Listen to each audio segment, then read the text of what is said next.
Oh, good God. Oh my God, I'm so back. Oh, chat, we're so back. You guys can hear me type out. I'm finding my Nintendo Head Empty playlist. Here we go. Ugh. Ugh. Hello, Jag. Hello, Jam. Hi. How's it going? I hear ya. Yeah, we're so in. We're so in. We're so in. We're so in. Oh shit, I didn't turn on my VTube Studio. Give me a second. Give me a second. VTube Studio isn't fucking on. Come on. There we go. Now we're in. Let's go. Let's go. Let's go. Let's go over here. Hello. Hello, hello, hello. We have a few things to address today. I believe we have a few things we must address. Chat. Good evening. Oh, I don't need the crowdfunding goal up anymore. Let me get rid of that. There we go. Okay. Hi. So close. Yes. I need you to look at me. We need to be looking at each other. We have a few things to discuss tonight. We have a few things to discuss. A number of them, perhaps. Okay. I think a good way to start the stream, besides me burping because I just ate a bunch of dried fish, I'm chowing. I mean, I got home less than an hour ago. So I got home, brought all my shit in, immediately took a shower, and then went live is what my night has looked like so far. But anyway, we have a few things to address. Very, very important things. And I think a good one to start with would be allegations made against me regarding my kin list. Okay? I think a good way to start this stream is, for those of you who might know, Night O Sprout did a stream going through the Rat Soda kin lists. Yes, I know we're oh so silly that way. I think I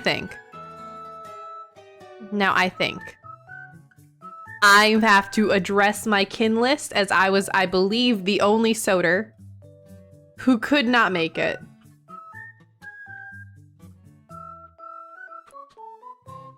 That is if I can get my kin list to load. Give me a second. That is if I can get my kin list to load. I'm having technical difficulties. I want to watch stream, but I'm so tuckered out. Oh god, it's okay, Jag. Don't you worry. Don't you fret. You can go to sleep. Get your rest. That stuff's important. Wrong file format. Oh fuck. Fuck. What file format is this? Christ, why did it save? The fuck is that? Okay, wait, I can do this better. Wait, what if I just go to my DMs with Spoofy and download my kin list from there? Come on now. Come on now. I am a professional. Surely I can figure this out. There we go. Surely. Oh my god, I forgot my mouse is broken. I forgot I have to buy a new mouse. Oh god, it's just not clicking the way it should. So yeah, T, chat. The T is kin lists. I have to address it. I feel like it's necessary that we talk about this, since I could not attend the event myself. Now then.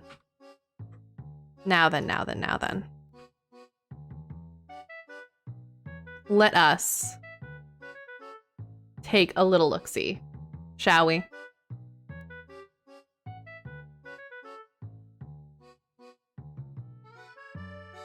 Here is the kin list. The aforementioned kin list. Okay. You see there's a number of characters on here. Also, hi, Zero! Hi. There are a number of characters here on my fine kin list. I loved Real Life Man. I'm glad you guys enjoyed Real Life Man. I didn't know how else to label him, if I'm being honest. I did not know how else to label him besides Real Life Man Will Wood.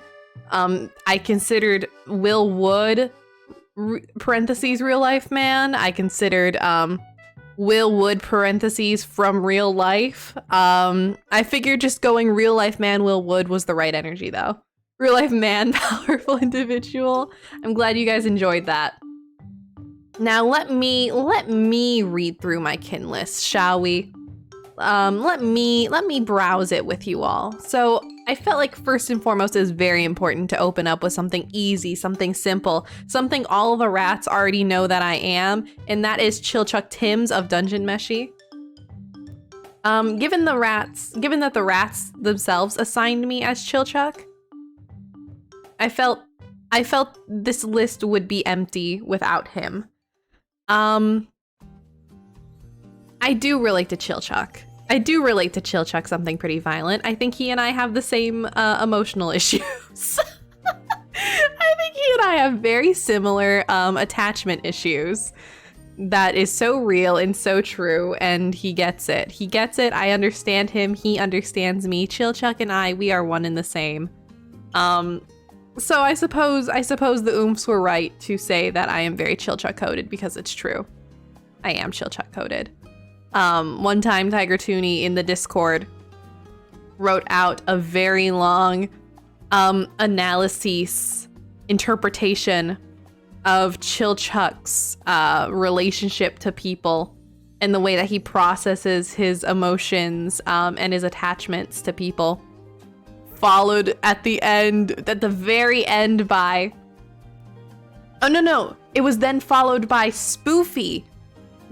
Tiger wrote a very long analysis of Chilchuck and the everything about him, followed by a single message from Spoofy that said, I see why Fen likes him so much. A conversation entirely unrelated to me, by the way. A conversation I was nowhere near. I was not involved in. My name gets fucking dragged in just like that.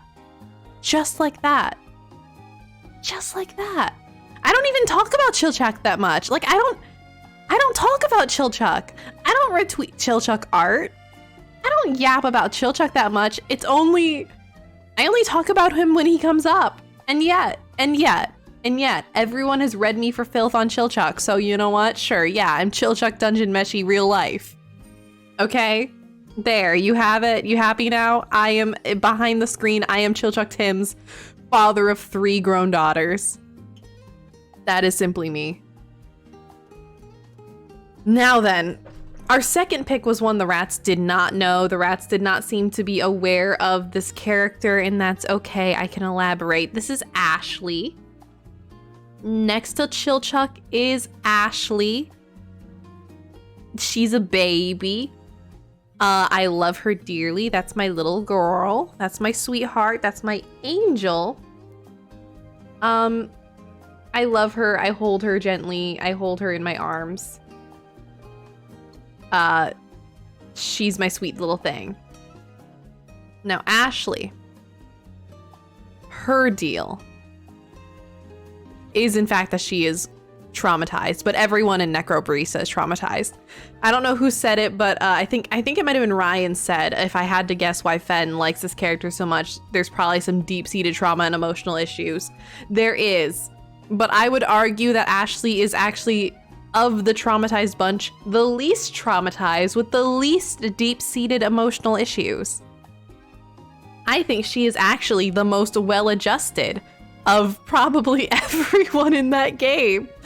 Ashley is very young. I think she's 12, 11, something like that. And the reason she's on this list is because basically every word she said, every line, every scene she was in immediately reminded me of her, like how I was at her age. I like genuinely, she is just who I was at her age. And I find that a little jarring. It was kind of jarring, if I'm being honest. A little dizzying reading through Necro Barista with Tommy. And every time she spoke, I felt like I was getting personally blasted. But she's really cute. I love her dearly. She's very sweet. I hope she never loses her whimsy. May she hold on to that with a tight grip of her little baby fists. I love her so much. I love her. Everyone should go play Necro Barista. Very, very, very good visual novel. I like the unique setup of it. It has a very unique look to it. So sweet, so full of heart, so endearing. I would say maybe a 5-hour play, 5-6 hours, maybe. All the characters are so charming. I would die for Che. Shay? Why did I say Che? I would die for Shay. I would die for Shay. I love him. One chance. Just give me one chance. Just give me one chance, Shay. Just one chance. Just one chance. One chance. I'm begging. Please. Yeah, everyone play Necro Barista. TLDR, if Death Parade, the anime, were a coffee shop, and also Trials Are Not So Violent. The Trials are not violent. It's very chill. But this is like, you know, the go-between. This is the go-between coffee shop from life and death.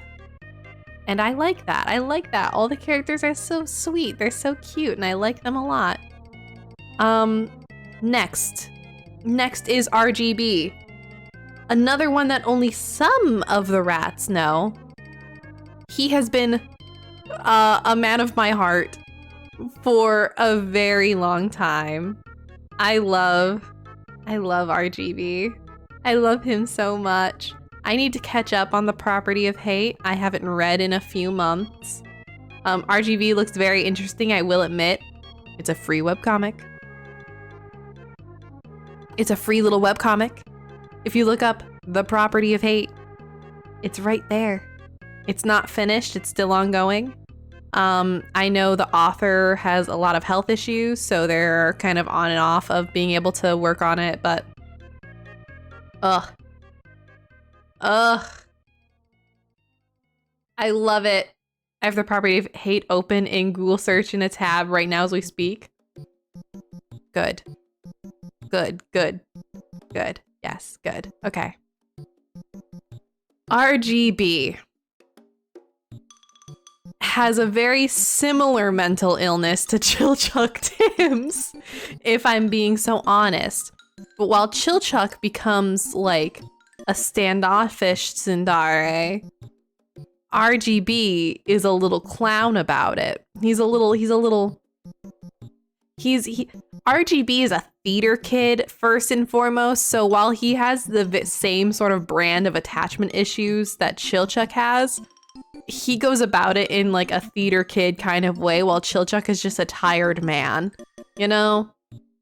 That's really what it is. And also, I would like to know, I believe Nighto Sprout said that is Fennel-Thyme's Jesus Christ. Night is right. RGB is my Jesus Christ. Hatsune Miku is my God. And I think Willwood is Judas, but that's okay. Don't worry about it. Who's the Holy Spirit? It's hard to say. But I know Willwood is Judas, and that's what matters. Who is the Holy Spirit? Who's the Holy Spirit? Haruhi Fujioka? God is Hatsune Miku. RGB is Jesus. Haruhi Fujioka is the Holy Spirit. And real life man Willwood is my Judas. Who did Hatsune Miku impregnate to give birth to RGB? No one. RGB spawned out of the dirt. Also, hi, Llewellyn. Hi. Hi, Tiger Toonie, hi! I'm talking about the kin list. I felt like it was a good place to start this stream. So, that is what we got. That is RGB. That is my Jesus Christ. I did meet Tiger Toonie all those years ago through the Property of Hate fan art. I probably have the specific piece of fan art that Tiger Toonie drew way back then saved somewhere in my files. It's probably buried deep in there somewhere. But I saw this piece of fan art that Tiger posted for this comic. And I was immediately just like barking, sobbing, like frothing at the mouth about it. And then the rest was history, really. I found the fan art. The Property of Hate was a really, really small fandom back then. And even now it's still pretty small. Like it's not like a hugely known thing. The fan base is still fairly small. But back then it was even smaller. Like kind of everyone knew everyone who like posted content about it.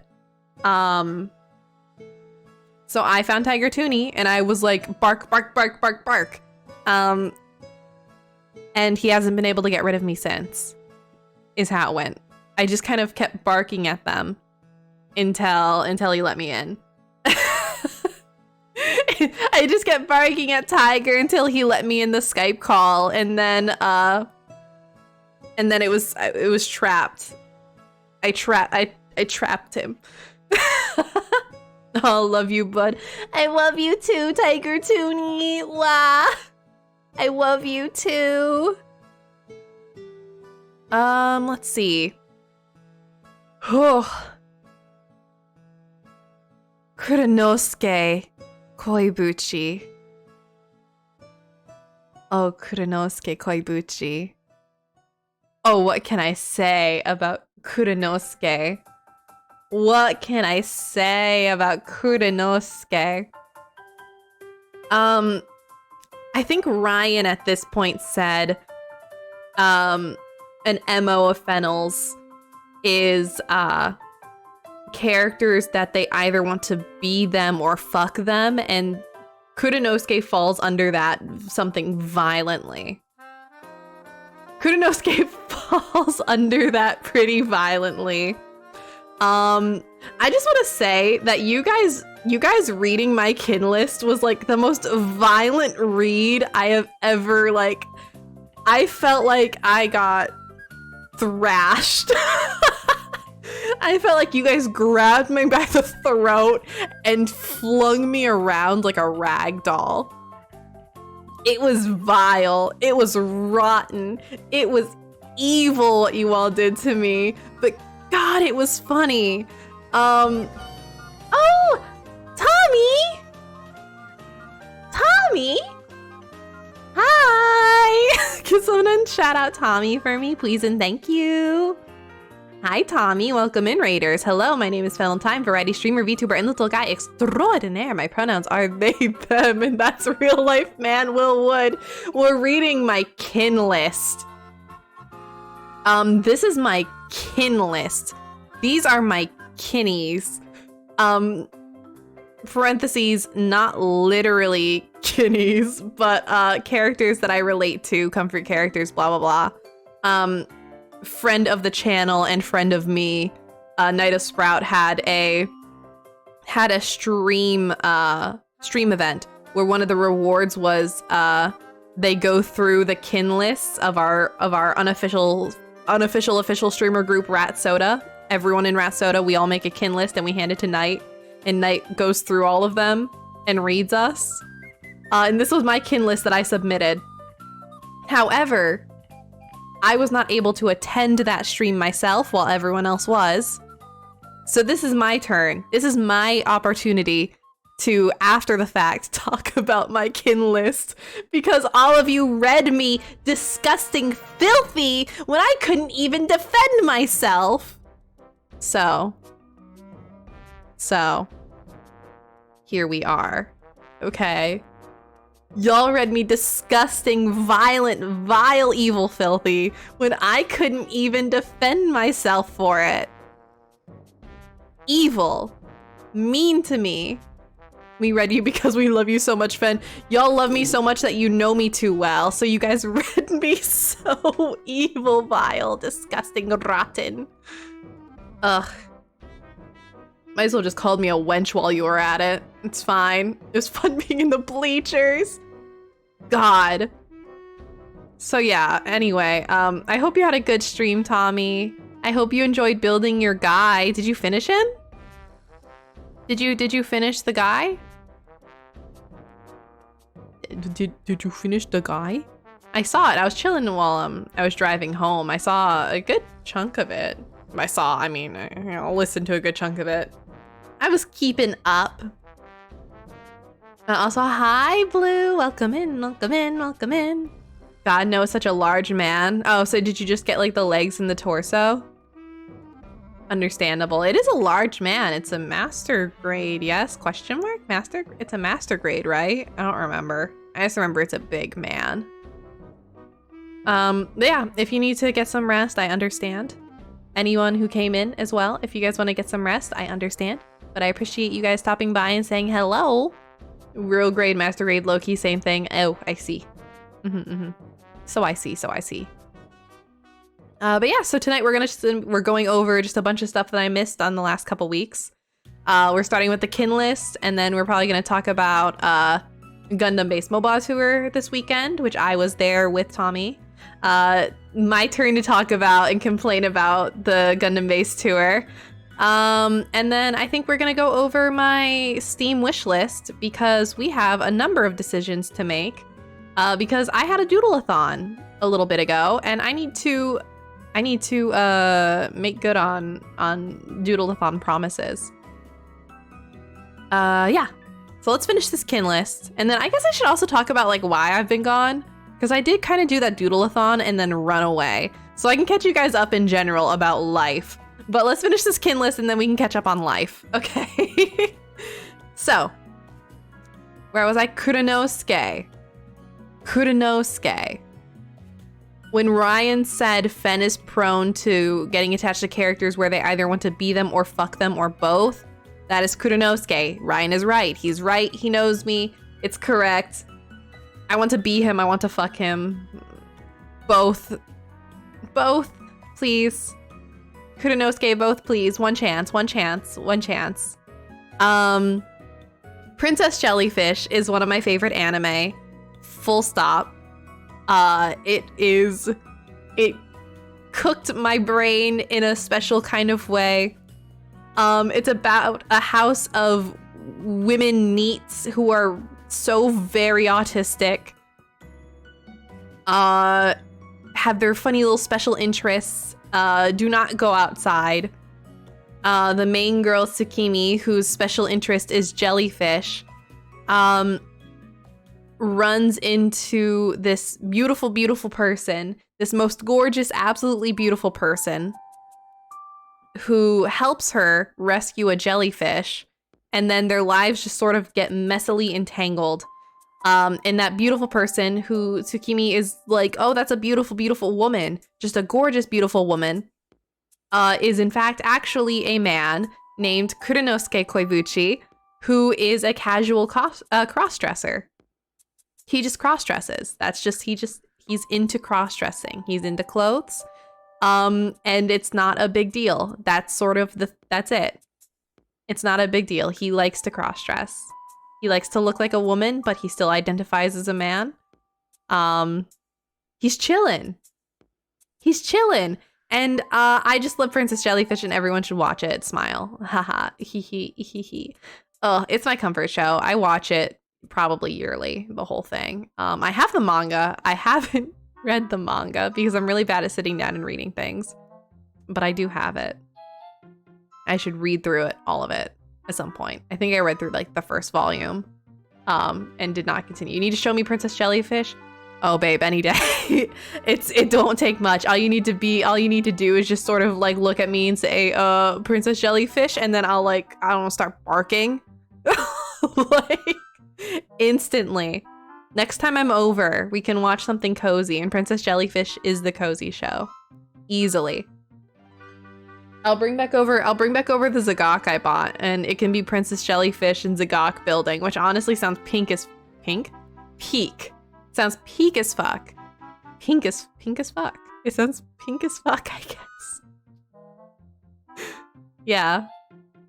It sounds pretty peak. After Kurenosuke is the titular Judas of my life, real life man Will Wood. Real life man Will Wood. The man from Real Wife. Real Wife? Whoa, I haven't streamed in a minute. I don't know how to enunciate anymore. My real life. My real wife, Will Wood. Real life man, Will Wood. My wife, William Wood. Live action man, some may say, as Spoofy said. The man from live action, you mean real life? Will Wood.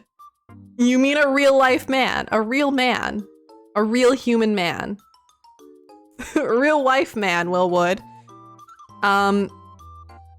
Yeah, so what they were saying, it's true. It's real. I put him on here because I think it's really funny. And this is the real one that I feel like I have to defend. This is the one that I feel like I have to defend because I feel like you rats saw this and you went, what the fuck are you doing with a real life man on your kin list? Listen to me. Listen to me. Hear me out. I can't help that I relate to him, okay? I can't help that every one of his songs makes sense to me. It speaks to my heart, soul, and mind, okay? And there's reasons for that. I think he makes music. Yeah, that's the real life man. He's a musician. You know that song that I sing, Second Sightseer? That's a hymn song. He did that one. Nah, I thought it made so much sense. Yeah. Every single one of his songs, even the ones that I don't really care for, that I think are just sort of fine, don't really jive my sort of musical taste kind of way, still makes sense to me. They still read me kind of filthy. I still understand his train of thought entirely.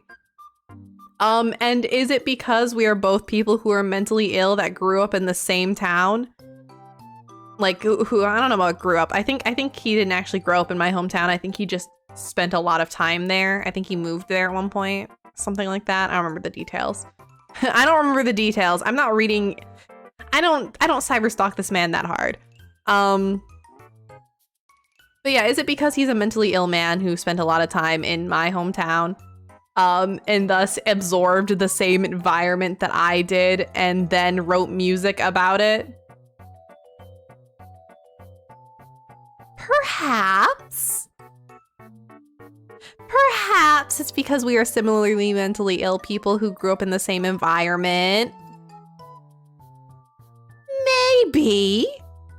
Ah, yes, plume. Plume. The plume. Yeah. Yeah, that might do it. So yeah, I kind of relate to him really vile. I kind of relate to his mental illnesses pretty disgustingly. He writes about his thoughts and his feelings, and I go, oh my god, so true. You're just like me, for real, for real. Yeah. That's the real life man, Will Wood. That is the real life man. That is the reason for the real man. He's got a grip on my mind because he's the worm living in it. Let's see. What is next? I see Howl Pendragon is next. Do I even really need to, like... Do I need to specify why I'm into Howl? Do I need to tell you why Howl is on this list? I already talked about Kurenosuke. Cause like, the man is, I want to be him and I want to fuck him. Like, that's just how it goes. It's that simple. He's Christ, do I want to be him? I want to have him. It's that easy. He was probably pretty fundamental, like he was there on the ground floor dictating my identity as I got older. Because I watched Howl's Moving Castle quite young, very young. Basically upon release, I watched Howl's Moving Castle. And it got me. It got me bad. It got me bad when I was a baby. When I was a wee baby, it got me pretty evil, and I've never been the same since. Honestly, nah, a pretty and dramatic man, no notes. Exactly. And what am I but a pretty and dramatic man? What am I but a pretty and dramatic mentally ill man? We are the same. We are the same. I understand Howl, him, and Chilchuck. I understand Howl, him, and Chilchuck are the only ones I know. Understandable, don't you worry. Don't you worry. I can clarify on more of them. After that is Mr. Villain. Dear Mr. Villain, who is not really even a character, just sort of the leading character design of a music video of a song. Mr. Villain from Villain by Teniwoha. Banger Vocaloid song. Huge. I think a V-Flower song? I don't remember though, necessarily off the top of my head. It's a song about being trans. It's a Vocaloid song about being trans. And I heard Mr. Villain and it like boggled my mind. It boggled my gourd like crazy. And then anytime I saw it, and I just really like the art in the music video. I really like the character design of the music video. Very good. Love it very much. High key, listen to the song. It's really, really good. Look up the lyrics. It's really, really good. Love it so much. I love this freaking guy. I listen to this song pretty regularly, and I love this freaking guy. The Mayashita U cover, huge. Love it. So yeah, I put Mr. Villain on here because I think it's silly, and I just like this music video a lot. I like the song a lot. I think it's kin list worthy. Next is Juna Hoshimi from Review Starlight. Everyone look me in the eyes. Hey, everyone look me in the eyes real quick. Everyone look me. Hello? Why is it not? There we go. Look me in the eyes real quick. Are you looking? Are you looking in my eyes? Watch Review Starlight. Watch Review Starlight. All of it. Watch Review Starlight. And then watch Review Starlight, the movie. Watch Review Starlight. That is all. That is all. Watch Review Starlight. Just want you to know that. Juna Hoshimi is a character who is very much defined by how she is trying to make herself more than she is. She's very much defined by how she is trying to make herself into more than who she inherently is. And that gets my ass. That gets my ass pretty bad. In all reality, she's just sort of like an exceptionally smart person who has to self-make her talent.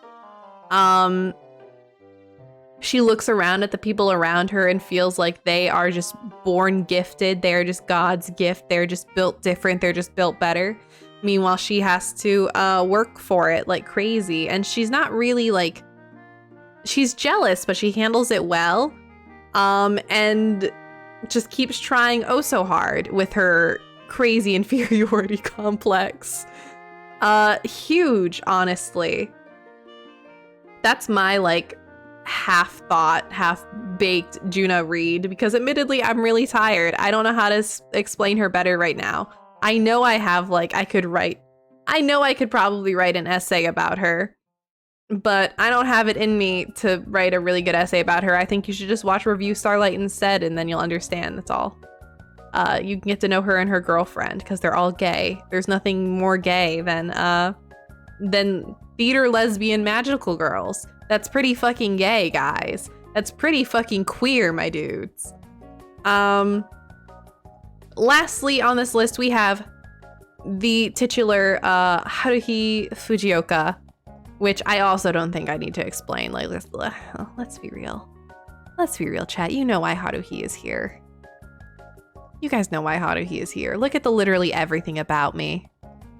Look at the literally everything about me, and you know why Haruhi is here. I watched Ouran High School Host Club when I was 13. We all know what Haruhi did to me. We all know what Haruhi did to all of us.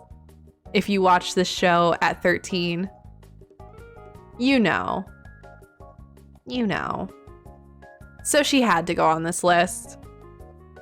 Haruhi had to go on this list. Haruhi cracked so many of our eggs. Haruhi made so many of us gay. Haruhi sent out the fucking queer beam and blasted all of us.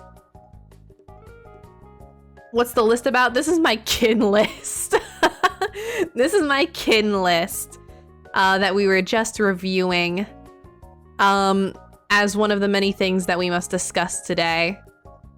And by must, I mean I've decided we shall discuss today because I ran away, and so now we have some catching up to do. First and foremost, the kin list. But yeah, welcome in, Sai. Welcome in, welcome in, welcome in. This is my fucking kin list, babes. That's the kin list. That's it. That's it. I talked about it. I defended my case. I clarified where I wasn't able to during the stream. Haruhi is on so many kin lists out there. A gender awakening for many. Oh god, yeah. Oh god, yeah. So very. But yeah, everyone watch all of these properties. All of them. I don't know. Actually, you know, maybe you don't have to listen to Willwood. Maybe you don't have to listen to Willwood. You don't need to know me like that. You don't need to know him like that. It's fine. Don't worry about it. Don't listen to Willwood, but like watch and read everything else on this list. Ignore Willwood. He's not important. Yeah. That's the list. That's the list. I feel like I had something else on here. Let me see. God, my mouse is broken. I can't fucking click anything. My mouse is broken. It won't fucking do what I tell it to. Motherfucker. Please, please, please, please, please. If I say please enough, will it just work? Please, please, please, please, please. I'm trying to click some things that I need to click. I need to buy a new mouse with that money that you guys helped me make. Okay. Now then. It's too late, Fen. I listened to another one of his albums the other day. The Damage You've Caused. Which one did you listen to? Do tell, do tell. Which album? I've been listening to Against the Kitchen Floor a lot recently. If you guys want to know too much about me. If I Make It. If I Make It's a good one. I enjoy If I Make It a lot. But yeah, I've been listening to Against the Kitchen Floor a lot. So if you want, and you may read into that in your own time. You don't need to read into that. Oh shit, I forgot to turn on Mix It Up. My bad. I'll fix that for you. Give me a second, Jam. So yeah, I've been listening to Against the Kitchen Floor a lot. Read into that how you will on your own time. We don't need to get into that on my live stream. Make of that what you will. There we go, there we go. Let me... You liked this Into the Main Character into Against the Kitchen Floor was a sequence I was not fully ready for. Oh, the main character, yeah. It's a really good sequence. I think that's huge. You liked this into main character into the against the kitchen floor is such a crazy thing. Imagine being in the car with them while Against the Kitchen Floor is playing. Shit goes crazy. Imagine dating them while being in the car with them while Against the Kitchen Floor is playing. Anyway. Where the fuck is Big Eyes? There it is. Wait. Oh shit, it's on cooldown. Here, I'll toggle it. Let me toggle. Which toggle is it? Which toggle is it? Which toggle is it? There we go. Okay. There we go. So yeah, anyway, don't listen to Willwood. Don't do it. You'll know too much about you'll know too much about me. You'll know too much about me. No problem, Jam. What else was I gonna talk about? I still find it funny that how he's contact lens so small. How did he have such a tiny contact lens for her big ol' fucking eyes? Her big ol' fucking eyes. Let's see. I want to find a snack. Your trip/break. Oh, so true. Oh, so true. Let me get this big picture out of the hello, please. Oh my god, my mouse, please. We're gonna be big again. Hi. Oh god, I'm really exhausted. I have to head to bed. Have a good rest of the stream. Thank you, Jack. Have a good one. Take care. Good night, good night. Thank you for coming to say hello. I'm gonna eat something crunchy real quick. Jag is leaving. I'm allowed to eat into the microphone again. I'm just really hungry, chat, if I'm gonna be honest with you. I haven't... I ate dinner, but it's been a while since dinner. I have wafer rolls next to me. I forgot I left a can of wafer rolls on my desk when I left. Now then. Where have I been? You may be asking yourself, as I stole your money and then ran. As I did my doodle-a-thon, stole your money, and then ran away for 2 weeks. Where I have been is that basically immediately after the doodle-a-thon, I had a gig I had to get to. I had a gig that I had to leave for. I had to pet sit for somebody, you know. So I had to travel out of town and then I was gone. I did manage to stream for Miku's birthday. I'm quite pleased with that. I'm glad I could do that. But this past week, once I got home from the gig, I basically immediately left to go over to Tommy's and go to Gundam Base Tour. Which was interesting. There are things to say about it. There are things to say about it. Opinions to have about it that we may discuss. Now then, I may be new here to Gundam, more or less, but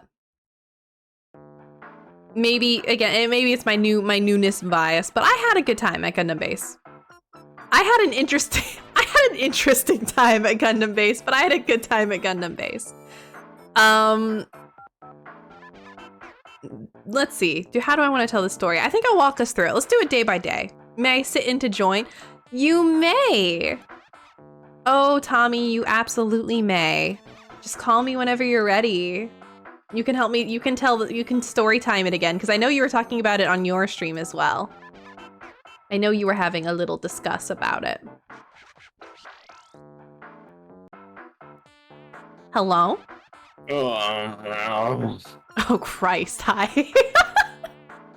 I'm so full of chips. Oh my god, I'm so full of wafer rolls. Hi, Tommy. Yeah, okay. So I think you told a more scattered version of just like how you felt about the events. I think I want to play by play each day. I think I want to do it play by play style each day. So here's how it went. Okay, so first day, Friday the 6th. Um, I know you and I were we had concerns about what it may look like. Because you and I were already thinking like it was going to be pretty busy, yeah. Yeah. We had assumptions. I had class on that Friday, so we had no choice but to be late. Yeah, we showed up like, I want to say what, like 2-3 p.m.? Like 4. Wait, honestly. Really? Yeah, because we had to wait a little later until like 3:30. That's right, we left at 3:30. That's right. Yeah, so we left fairly late. Yeah, we did leave late. I forgot we left that late. Ugh. I know I had considered the day before just leaving you to go check it out in the morning and then come back. Which, in hindsight, I guess you should have done. In hindsight, but let's be real. Even in hindsight, like thinking about the oomphs who did that and came away with just a single hotto. Oh, should we explain what this is? Oh, that's a good point. We should talk about this. So Gundam-based mobile tour. Oh, yippee. Wait, we have a raid first. Hi, Morden! Hi, people. Welcome in, raiders. My name is Fennel-Thyme, variety streamer, VTuber, and little guy extraordinaire. I've been away for a little while, so now we're catching up and we're talking about Gundam-based mobile tour that I went to this weekend. And how it went. A smile. I went with this guy, this little fucking chewable thing down here. Yeah. So yeah, you came just in time for Gundam talk, Morden. Just in time. I can probably shout out Morden if my mouse will allow it. Please, let me, fuck it, I'll type it out loud myself. I'll do it myself. Oh, I'm about to sneeze. Woo! Yes. Thank you. Morden, you were playing Hades, right? Bless you, thank you, Jam. Yeah, tonight was Hades night, yes? You're beating up the old man? Did you beat him up? Did you win? Yep, 50% complete for base victory now. Yeah! Hell yeah, awesome. You're making good progress on that. That's kind of crazy. You're kind of grinding through it. Yeah, if you need to head out and take care of yourself, by all means, and do what you gotta do. But otherwise, we're sitting, we're yapping, we're chilling, and unlocked a lot of stuff. Yeah, hell yeah. But yeah, we're kind of hard yapping. We're just about to explain what Gundam Base is. Gundam Base is essentially like what the Gundam like exclusives store, the HQ store, right? Yeah. Like usually Japanese HQ for a lot of exclusive kits. Yeah, but there aren't Gundam bases like in the US. So what they do is they have they've started doing this thing where they send in like a touring shop that'll just bring around the kits that you can go to and grab them when if they pop by in a town near you. Which they have hypothetically, that is how it's supposed to work. Hypothetically, that is what it's supposed to do. Oh, extra premium Bandai? Yeah. It's the extra premium Bandai. It's like one step above premium Bandai because they usually don't bother selling those. It's the extra premium Bandai. The Japanese exclusives, basically. So yeah, theoretically, it's a touring pop-up shop that'll show up every now and then that you can buy from. And we were at one this weekend. And it went middlingly. At least my feelings are middling. Objectively, it went pretty terribly. But like my feelings about it are middling because I had a really weird time. I had a goofy odd time. I would say I had fun time with friends. I had fun times with friends and Fen. As an event, that was some ass. Yeah. As an event, it sucked pretty bad. It sucked huge fucking doo-doo. It was pretty fucking bad. But I walked away with 5 entry grades. We could get to that. Yeah, I didn't need to buy anything. I walked away with 5 entry grades. They just kept handing them to me. Because I'm just so silly, so endearing, so charming. They just wanted to give them to me. Smile. So yeah, we ended up on the first day, Friday. We ended up late because Tommy had classes, and so we didn't get there until pretty far into the afternoon. We had some friends that showed up pretty early in the morning and said the line was already long and the stock was already bad first thing in the morning. So I feel like even if I had ditched you, Tommy, to go early in the morning just to test my luck, unless I turned up at like 7 a.m., it was probably doomed. TBSOH. Yeah. Maybe. Yeah. Probably. I mean, because Torahachi was already gone out dead. That was never there to begin with, I feel like. We'll get to why a certain hit the two of us were looking so forward to. We were fiending really bad for it. Never existed in the first place. It was never there in the first place. But even then, like, for my Hatos that I wanted, it sounds like it was just kind of doomed unless you were like the first 10 people in line. Really. So, yeah, it was looking doomed from the start. But I still had my little hopes up. I was still like, surely it will be a Poggers time and I'll see something neat. We waited in line for what? 3 hours? I want to say 3 hours, because we were getting to the point where we were like, are they gonna are we gonna get cut off in this line? Oh yeah. Yeah, because it was getting close to closing time for Friday. And we started chatting in line, Tommy and I and the oomps who were with us, being like, I wonder when they're gonna cut this line off. I wonder when this line gets cut and how they're gonna cut it. And if we'll even get in at all. Because the line was moving pretty slow. And it was really fucking hot out. We were just on the fucking asphalt. It was pretty bad. But we were kicking. I was jamming out to the playlist. All the fucking openings. Chat, hear me out on this one. Gundam rave, yes or no?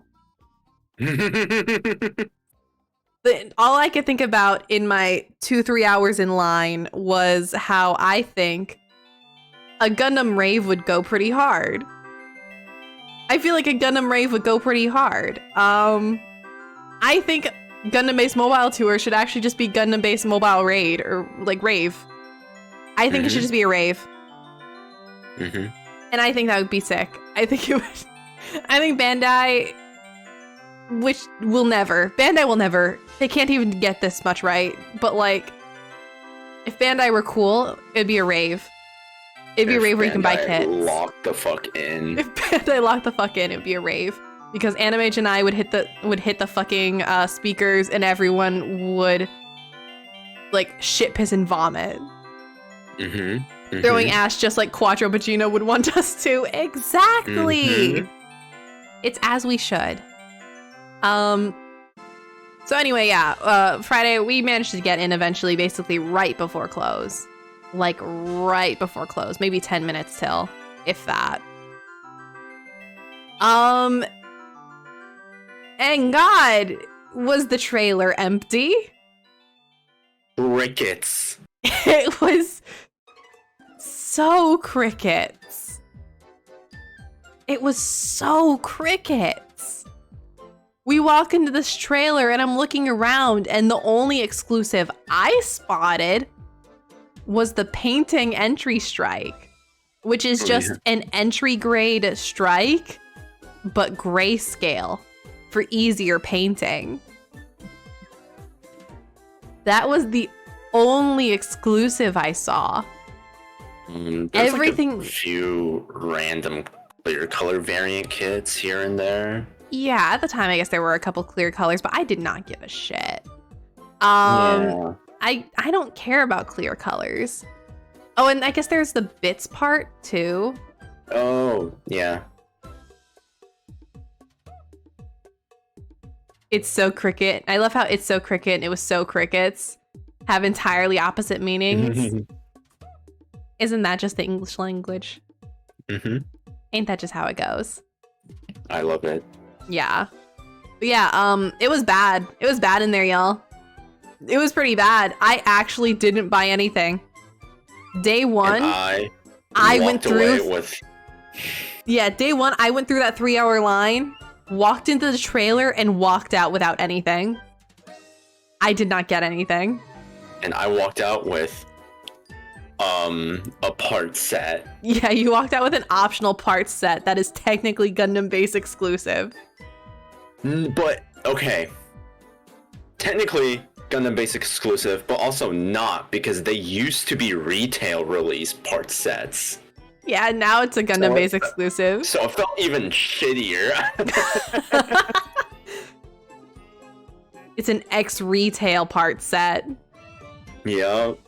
Yeah, so I mean, it's a pretty sick part set, but like it's just part set. it's just spare weapons and hands, you know. Yes. Yeah. Spare weapons and hands. Ooh, ad break. We're gonna in 3 minutes. Oh. I guess we'll just yap then for now because I don't want to have to dismiss the ads. Yeah. This clear. I'm still building right now.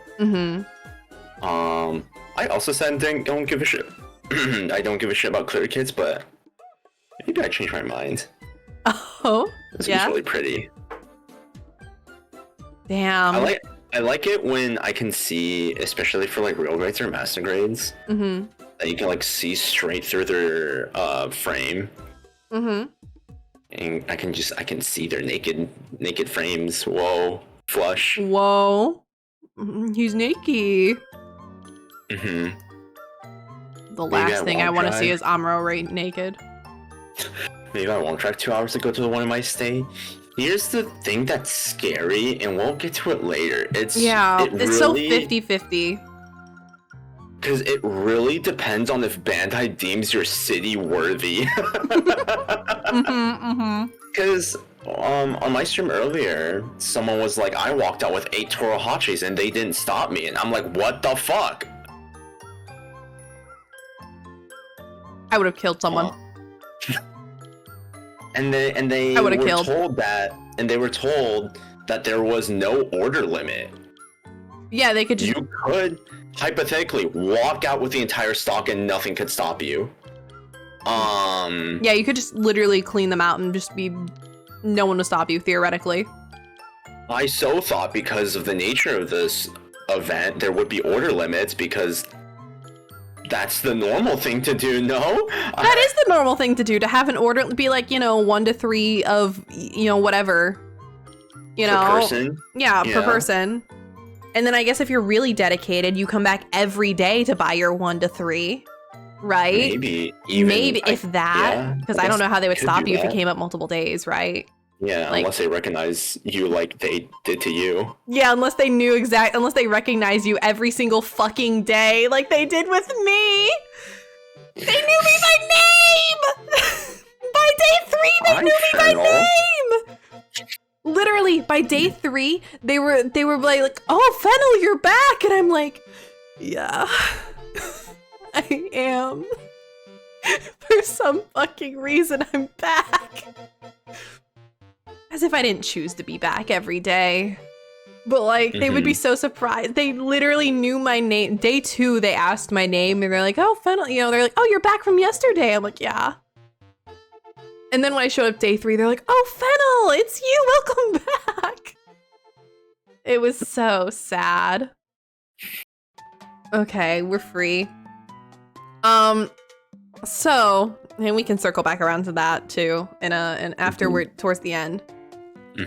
So, Bandai sponsors stream when Bandai gets their act together, when Bandai locks in. I mean, I think this stream ruins our chances of them sponsoring us ever, but yeah. I don't know if Bandai locks in.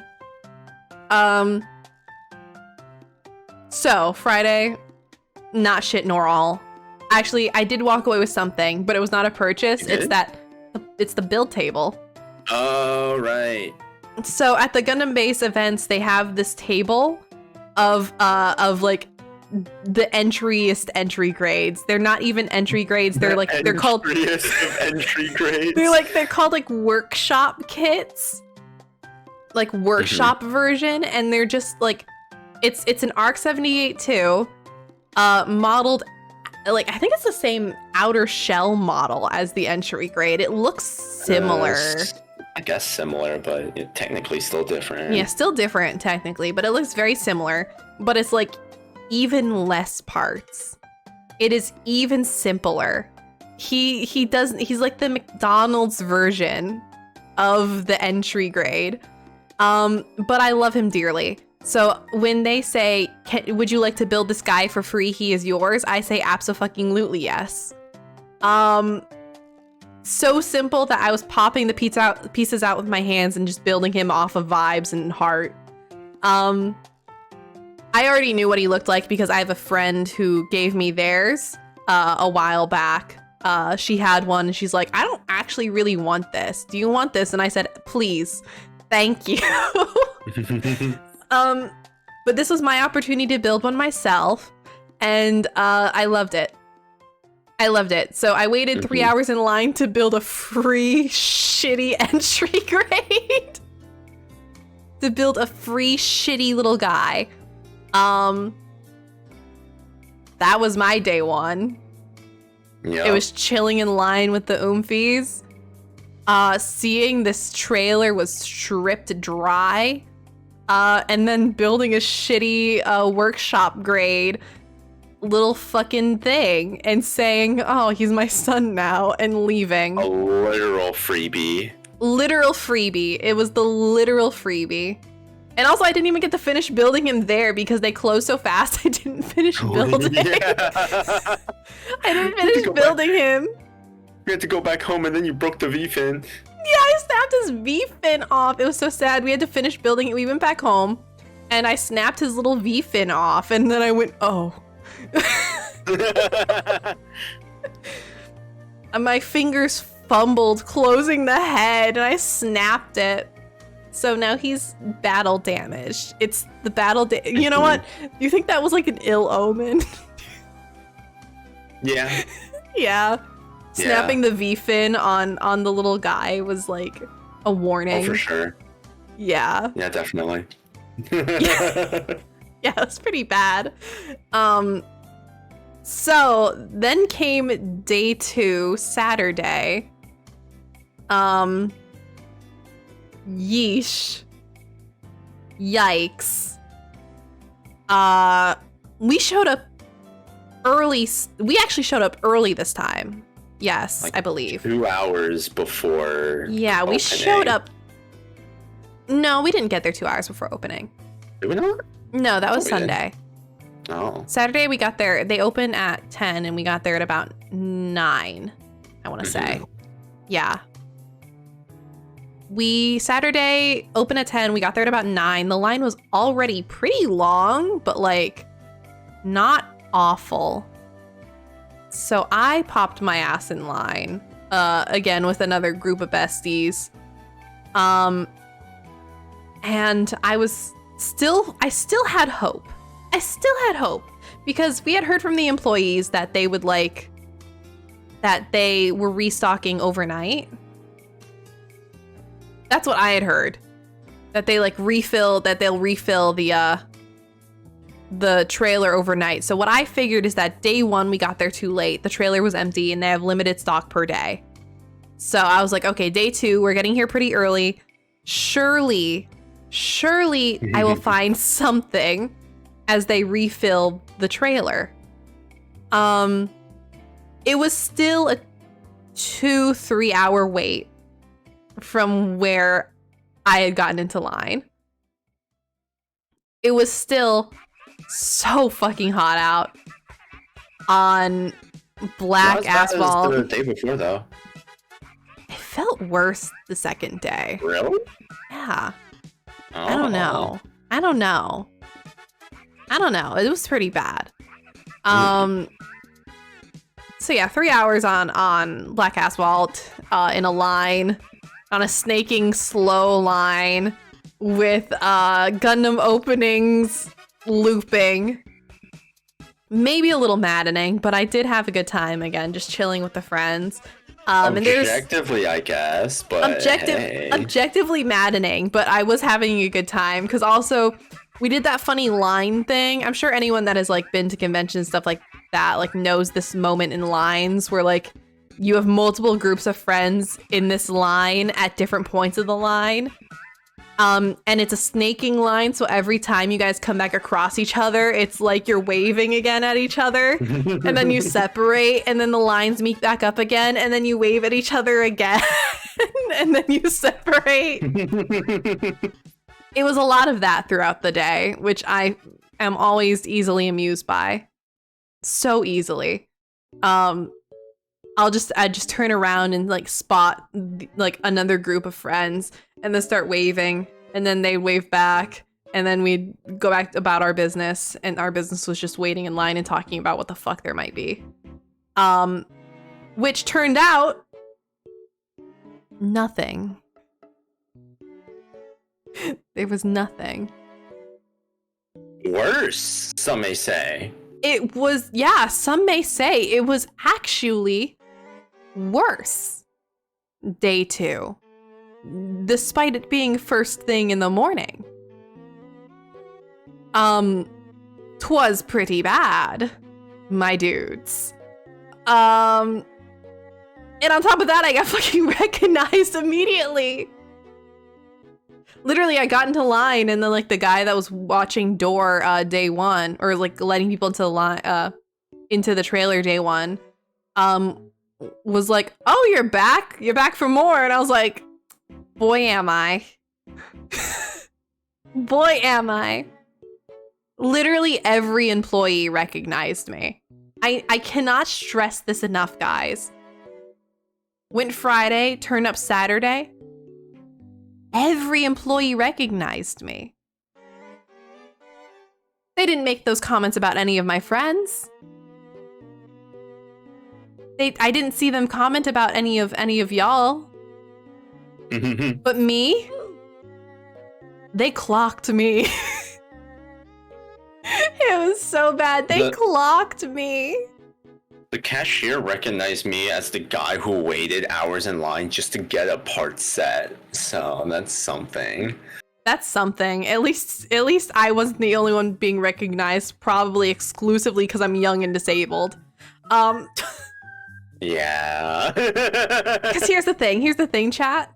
As much as I would like to think that they recognize me because I'm extremely charismatic, obviously, the real reason is just because I'm young, well-dressed, and disabled.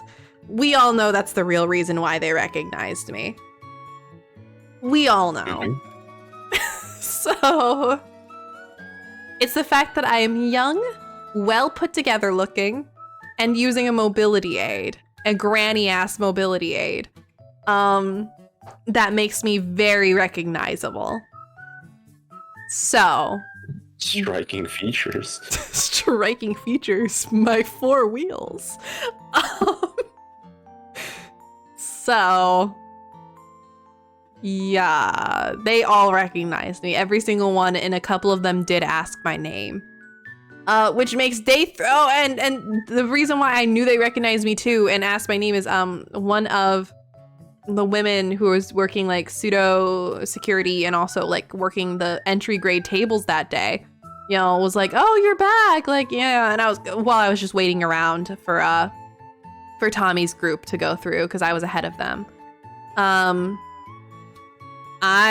was just started chatting with her and she's like, "Oh, you're back again?"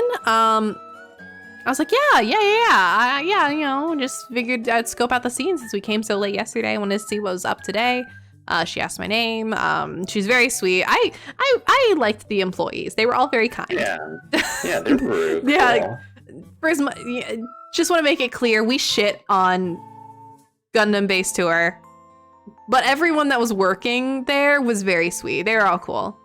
We're shitting on Bandai, not the employees. Yeah, it was so out of their hands. They didn't have anything they could do about it. They can't control the stock. They were just doing what they were told and putting out what they had.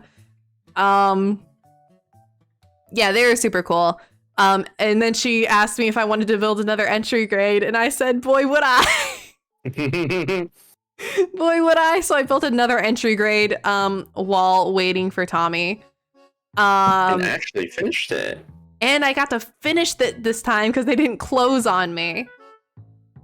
I just sat there and built my little entry grade. Oh, and I actually did buy something day 2. I bought the entry painting strike that I saw day 1. I decided, much like how you bought your clear new, I said, fuck it. I want an entry strike anyway, and I kind of like the what's it called? The monochrome. Mm-hmm. And I'll be so honest, I just really wanted the tote bag too. Oh yeah, so I was showing off the tote bag. Tote bag fucks. The tote bag fucks pretty hard. So I was like, fuck, I'll just buy something to get the tote bag. $10, whatever. Tote bags cost more than $10 half the time anyway. So fuck it. Why not? And then they were very nice to me too. I heard you said they gave you a look when you asked. But because they had like 2 sizes of tote bag, it's my disability privilege. I'm just very charming. There's 2 sizes. There's like a smaller version of the tote bag and then the bigger version. And since I just bought the one guy, like I was gonna end up with the smaller version, but I asked like, hey, can I actually get the bigger tote bag? Just a bit more utility for me. I'll be able to use it for things. And then the cashier was like, oh yeah, actually, like no problem. And then she started putting it in the small tote bag, and I was like, oh, I asked again, I was like, oh, is it okay to get the bigger tote bag? And she's like, oh yeah, no, I'm gonna give you both. She's like, and let me put it in the small tote bag, and then I'll put the small tote bag in the big tote bag. And I said, oh, okay, cool. Yeah. Thank you very much. I really appreciate it. Thank you very much. That's very kind of you. Thank you so much. So I got both of the tote bags. Sick. So day 2, came away with 2 tote bags, an entry grade painting strike. Oh, the Haro thing. You know, the Haro. You mean the fan? No, the oh no, that's day 3. Haro. That's day 3. Wasn't it? Yeah. No, yeah. It wasn't. What? Yes, it was. Oh. Yeah, we'll get there. So yeah, I came away with my painting strike. I came away with my bags, and that was that. And another entry grade, another shitty McDonald's entry grade. This is shitty McDonald's entry grade 2, and I did not snap the V fin this time. I built him fully, and then they all recognized my name. Oh, but then what happened was I was leaving, and I hear someone calling my name, because you went into the hobby store that they were parked at. You and the Ooms went to the hobby store, but I was chilling. So I was getting up to leave to go meet you at the hobby store. And I hear someone calling me, and I'm like, who the fuck is calling me? I turn around, it's one of the employees calling me over, and by name, chat. By name. I hear someone calling for Fennel, and I turn around, and it's one of the employees, and I'm like, oh yes, and she was like, yo, hey, I got something for you before you go. She reaches into her little bag and pulls out a handful of stickers. It gives me just places a handful of Hado 45th Gundam anniversary stickers in my hand, and says, have a good one. Take care. Thanks for stopping by. And I said, oh my God, thank you. Yippee! So I had a great I had a great day too. I got some tote bags, I got a funny guy, and I got a handful of stickers. I had a great one. And I worked. Yeah, you just worked all day. I had other shit I had to take care of at the time. Yeah, you had to work all day. You had shit to deal with, but I had a great day too, waiting in the blistering sun for near fuck nor all. But yeah, I had a great one again because I was just like, oh, the employees are funny. Teehee. I love having so many stickers. Yippee, I got stickers. So yeah, now I have stickers, except now it's only one sticker because I did just kind of, it was so many stickers, I did just kind of start handing them to people. So now I have one sticker, which is like a reasonable amount of sticker. But maybe I should have been greedy and just kept my stickers. I was like, I don't need this many stickers. I don't need like 8 to 10 Hotto stickers, surely. That's probably fine. I don't need this. I swear they only get. I never saw those get given away to anyone. Yeah. What was really funny is that even on, like, I was scoping tags, I only saw one person post getting a sticker. Yeah, I don't know what's up with that. So I'm special, actually. And they gave me a bunch of stickers. Which I should have just kept and been greedy and hoarded as my special little stickers instead of only keeping one sticker. So yeah, that was my day too, and you just worked all fucking day. And then I went into the hobby store and chilled in the air conditioning and decompressed for a while until you were done working. Yippee. Yippee! That leaves us with day 3, Sunday. We decided, Hail Mary, let's turn up 2 hours early. A bold and brash move. Why did we do that? I don't know. I don't know why we were so convinced that the problem is we needed to be the first ones in the trailer. I don't know why we convinced each other that, like, surely this time. I don't know, but, like, I don't know. I can't say I'm, like, mad at it because it's kind of funny. Yeah, I don't know. I think if I had to say, it was the desperation. It was the desperation for sure, but, like, I don't know. Again, I'm not mad about it because it's kind of funny in its own way. Yeah. Like for us, it like wasn't that deep. It wasn't that deep, really. Mm-hmm. For people that had to travel, like I heard people saying that they traveled from like way out of state to show up. I feel awful for them. That sucks so fucking bad. A lot of people road tripped for this specifically. Yeah, a lot of people were road trips specifically for Gundam base. Some motherfuckers came in from 2 states away. I was like, fuck. Yeah, like it's pretty brutal, and I feel fucking awful for them because I almost definitely came away with nothing of value, at least nothing that was like special. Nothing that they could have gotten at a local place. Yeah, nothing that they couldn't have just gotten at like their local hobby store. It was pretty bad. But for you, like you and I, like, I don't know, it wasn't that deep. A 2-minute drive. Yeah, it was like, we just turn up. we could just turn up 2 hours early at only the expense of waking up early, and that's it, you know? Mm-hmm. It was not deep. So fuck it, we decided to show up 2 hours early, 8 a.m. Maybe the first like 20 people into the trailer this time. And it went exactly as you might expect it did. Fuck and all part 3. Fuck, even more fuck and all, because remember when we got in, the person at the door was like, we have no more base exclusive kits.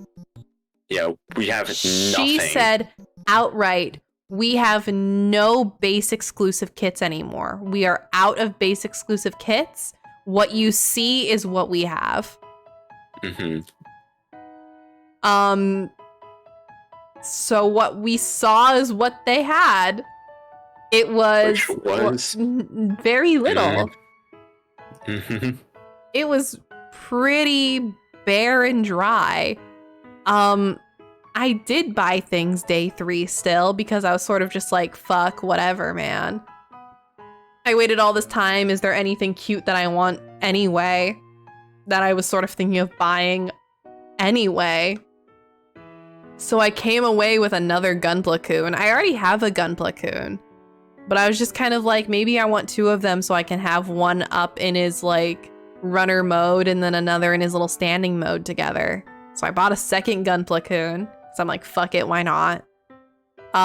Which I could have just bought at the hobby store on the other side of the parking lot, by the way. All of this I could have just gotten at the hobby store. Yeah, not even. Literally, like, it's iShot. It's partnered with the hobby store. So I bought a Gunpla-kun. I bought the same part set that Tommy bought because I saw his and I was like, you know, fuck it. I like this Heat Hawk. So fuck it, why not? $10. Here we go. Is the hobby store next to the soup store?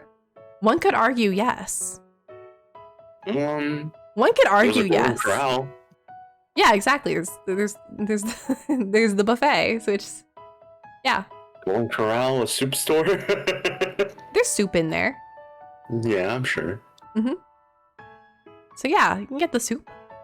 And then I bought the transforming Haro thing, which is just a goofy, odd, cheap ass little figure that has when it's folded up, it's a Haro, but when it's open, there's a mobile suit inside of it. They're very goofy, and I just like them. And I've been eyeing them for a long time because I think they're silly, and they happen to have the RX-78 one that I wanted. Normally, I only see the unicorn version. So I was like, fuck it, let's go. So I actually bought more day 3 because I had given up on trying to save my money for exclusives because I'm like, there's no exclusives. There's simply no exclusives. There's no exclusives, so I'm just doing my regular ass shopping now. I got another bag. Nice.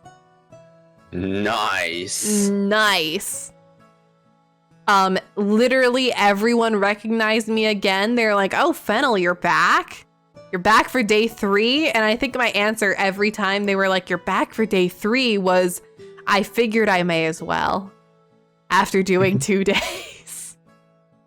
I figured why not at this point. And then they looked at me with some level of pity in their eyes, but that was fine. I accepted it. They're like, wow, you're back. I said, yeah. The pity was, they were looking at us like, damn. They're gonna walk in there and see fuck all. Yeah.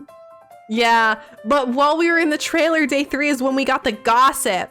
We'll get to the gossip in a second. I just want to say that also I came away with, I built another entry crate. Oh. Yeah, day 3. I'm once again, this time Tommy and I went into the trailer and got out of the trailer at the same time. So I'm chilling now. We're just looking at the little displays again because there are they had like a few displays of like kit displays, merch displays. I was looking at the Requiem kits that were out on display. They're fucking ugly. Not as ugly as I thought they were gonna be, but they're still really ugly. And then I don't know, I think you and I were just yapping about like what we want to do next. And that the hobby store was probably open and we could go do one more walkthrough. I kind of wanted to do one more walkthrough of the hobby store just to see how it was looking. And one of the employees walks up to me and is like, oh, you're back. And I said, boy, am I. And asked if we wanted to build another entry grade. And I said, I would love to. But this time she offered, why don't we time ourselves? And that's where you got your stupid fucking 6:51 time or whatever on building this thing. I got record time. You did get a record time. You actually got one of the best times on the entire tour, from what I heard. I got second best time in the entire tour. Yeah. Someone beat me by like 30 seconds. Which is insane, because also bro, that's crazy. I think they said best time on the tour so far was building that entry grade in 6 minutes, 15 seconds, right? Yeah, it was 6:15. You got 6:51. I got 10:21. I got 10:21 after building him every day. It was bad. That was my second time building him. It was so fucking bad. And that was me trying my damnedest too. I was locked in and I got 10:21. It was bad. But yeah, so Tommy so far is the second place record holder on the tour. Lamau, congrats.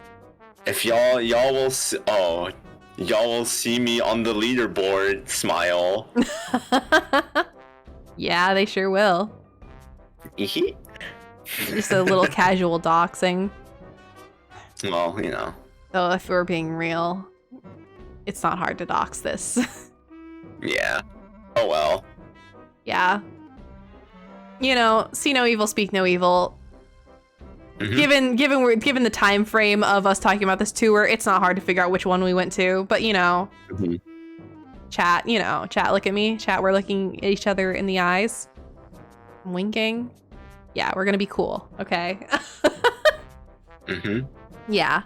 So that was my day 3. I came away with more stuff. I got another bag. I got another entry grade, and I got my ass fucking beat trying to build it.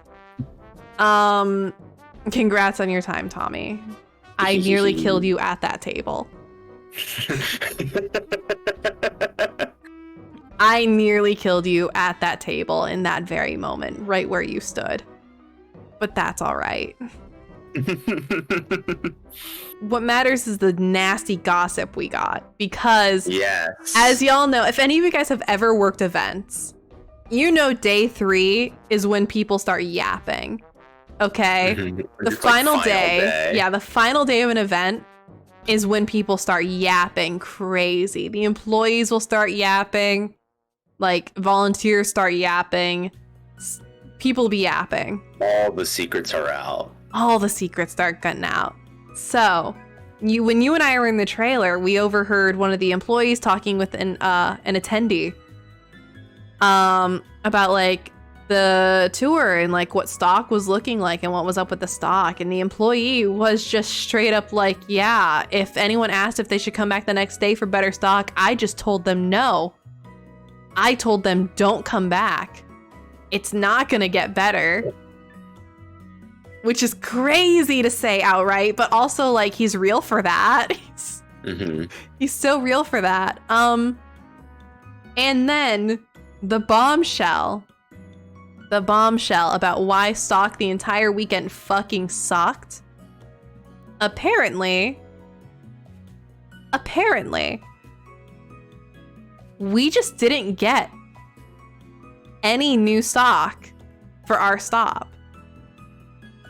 We got no new stock our stop. Our stock was nearly entirely leftover stock from the previous stop. And that was it. That was all we got. We literally had the scraps of the last stop. And that's it. Which is fucking insane. We had scraps from last stock, and knowing that there were no purchase limits. Yeah. That's fucking insane. The no purchase limits is really crazy. That's really crazy to me.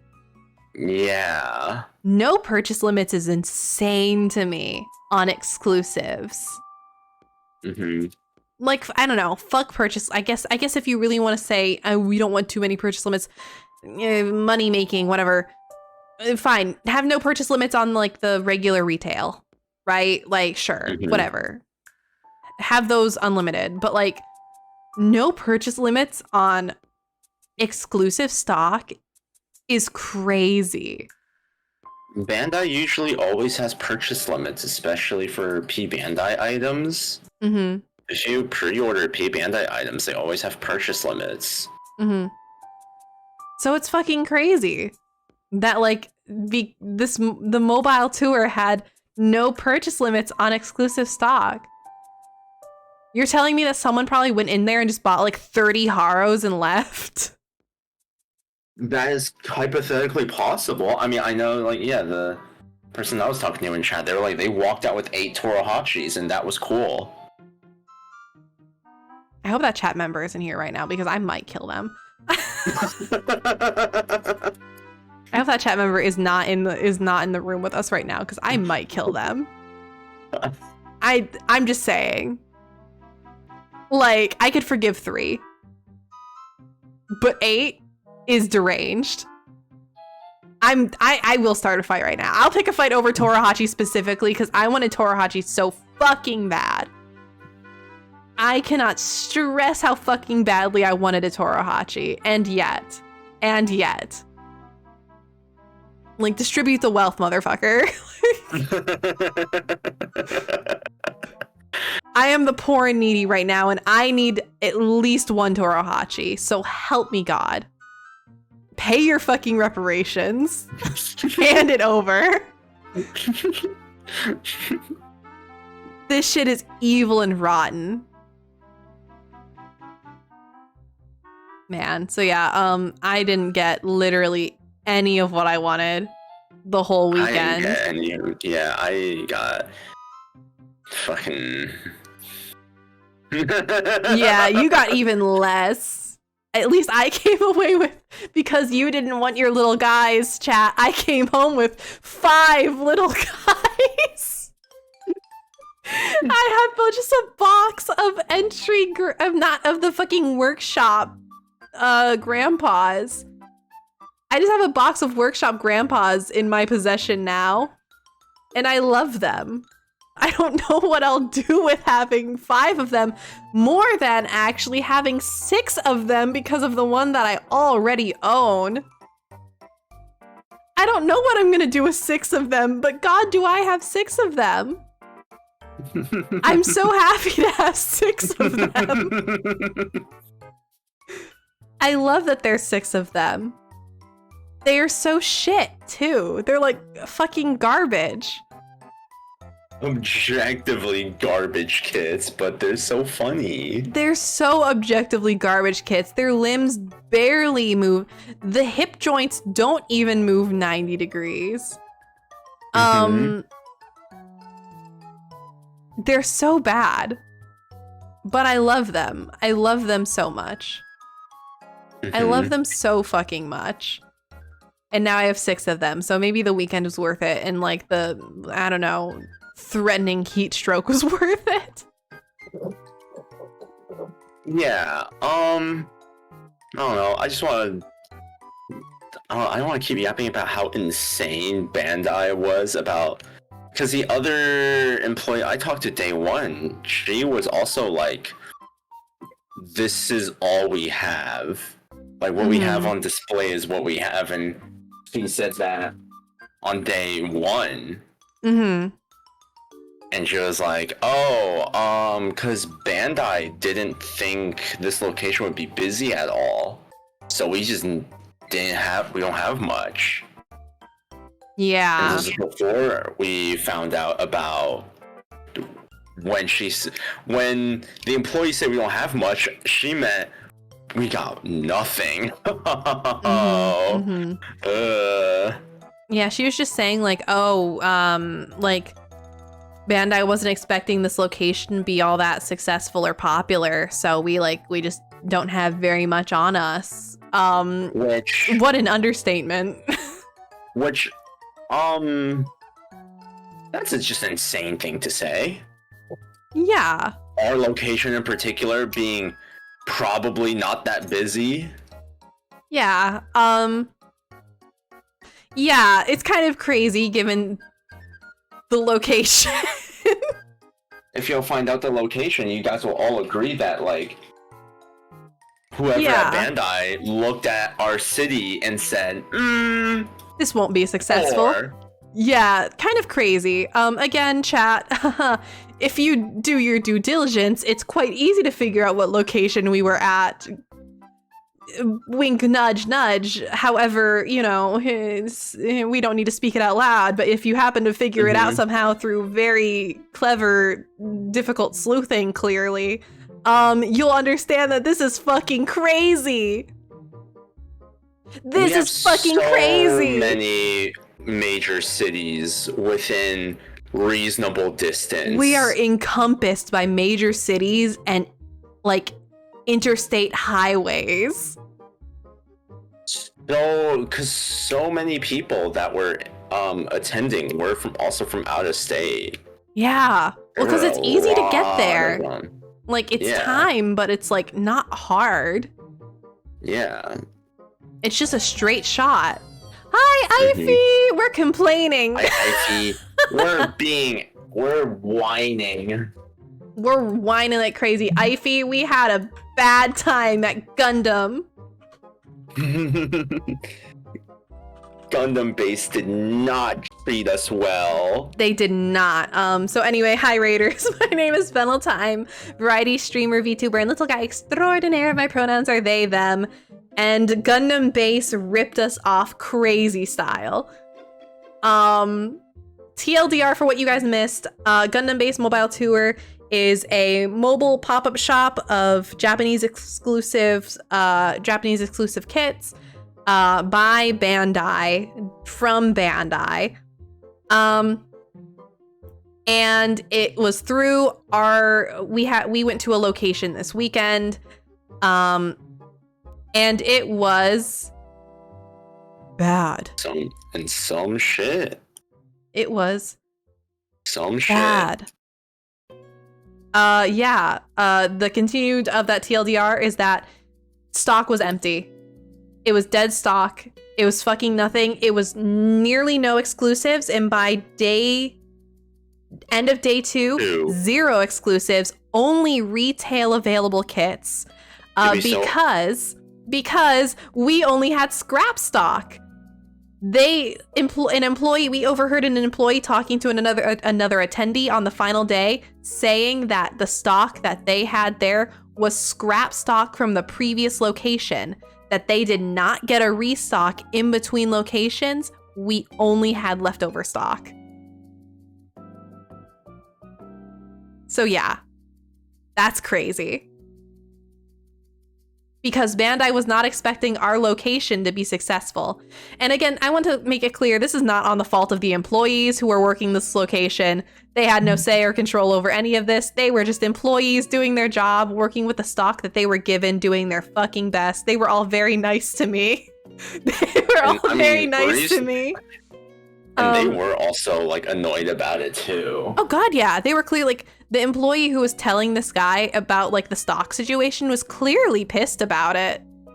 Like, he was clearly not, like, he was not thrilled with this either. He was clearly, like, kind of heated about it. He was openly complaining to an attendee who asked, right? Mm-hmm. Like, that's rough.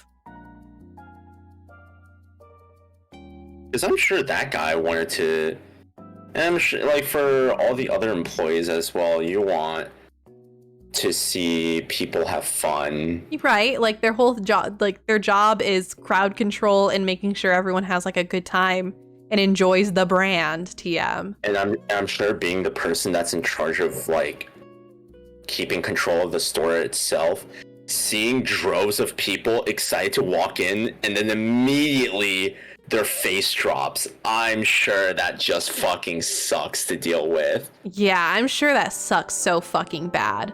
Because that's really what it was, is like everyone in line, each day, Tommy and I are fucking deranged.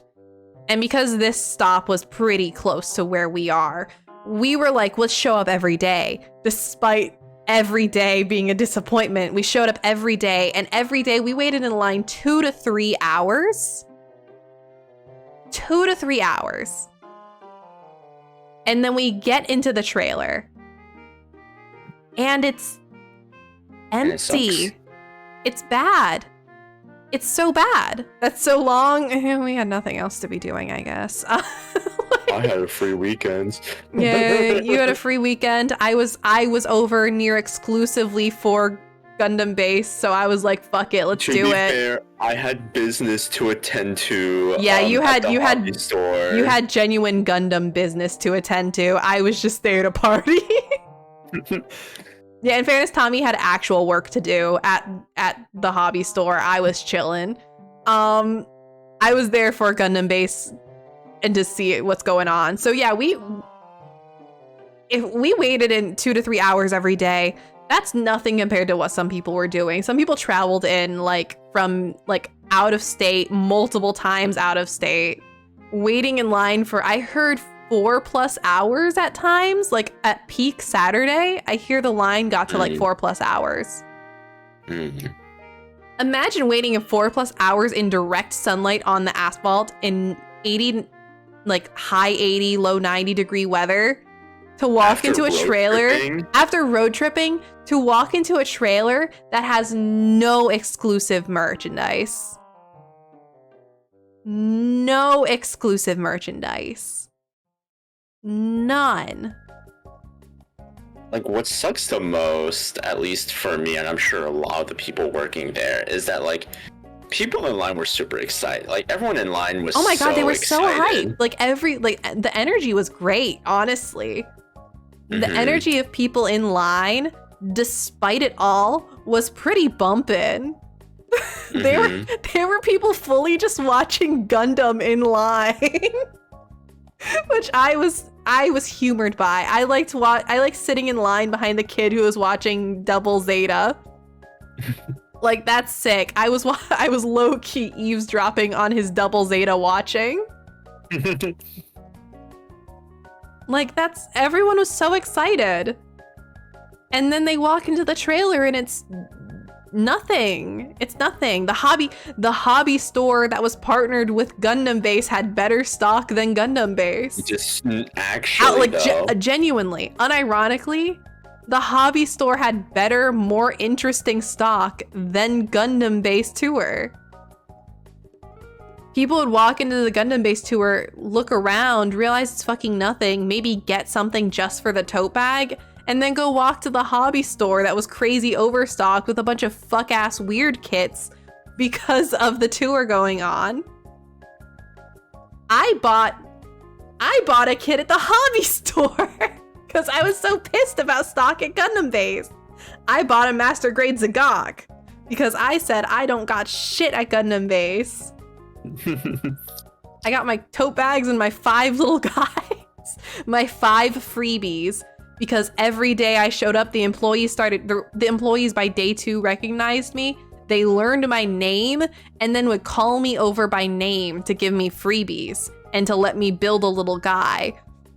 And so by day 3, I had so many little guys because they just kept letting me make them. So I just kept making my free little guys. Was it some level of pity, maybe? Guilt? I don't know. But now I have 5 little guys. 5 freebie workshop Grandpa Gundams, who are McDonald's toy-ass Gundam kits. I have 5 of them.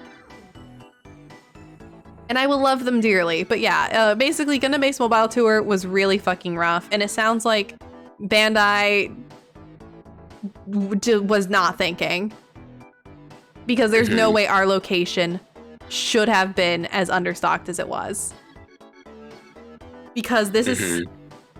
I cannot imagine what their logistics team was thinking. Oh, but Georgia gets 2 locations.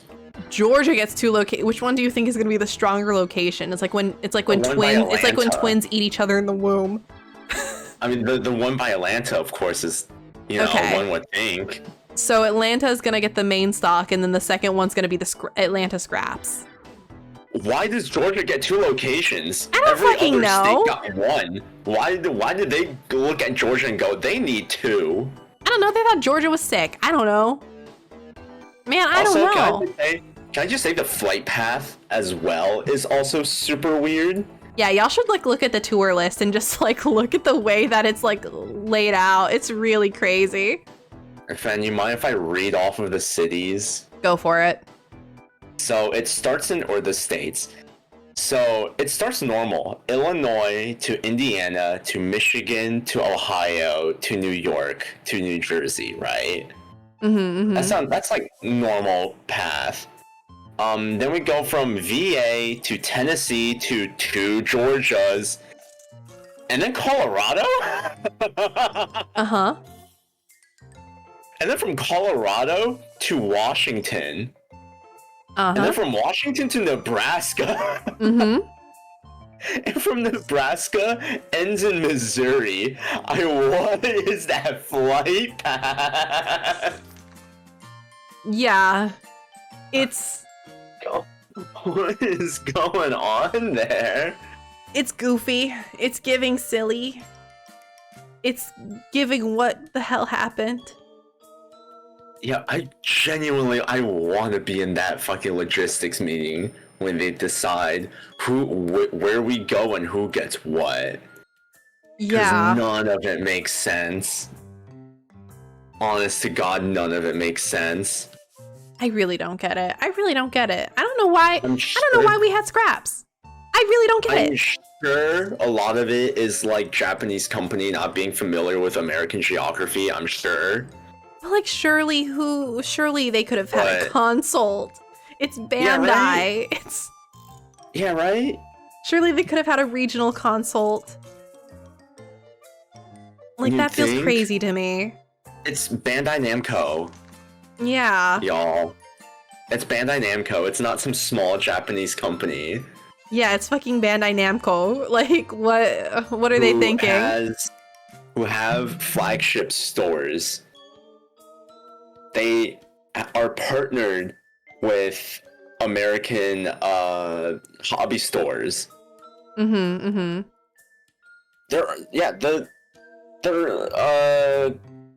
The Gundam-based tour is technically a collab with Hobby Towns.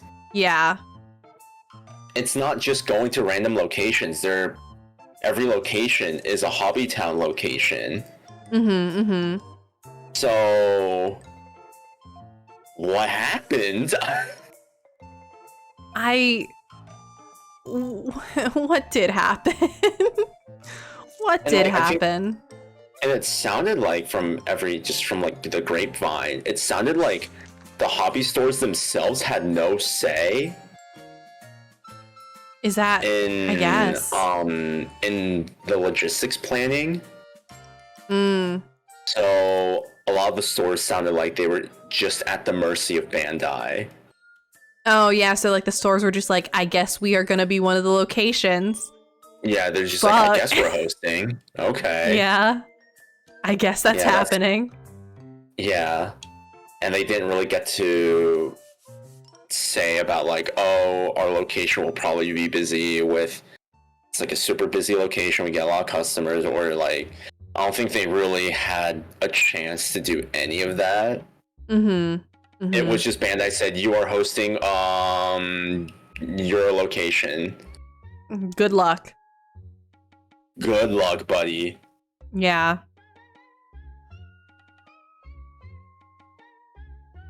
God bless our location for managing to like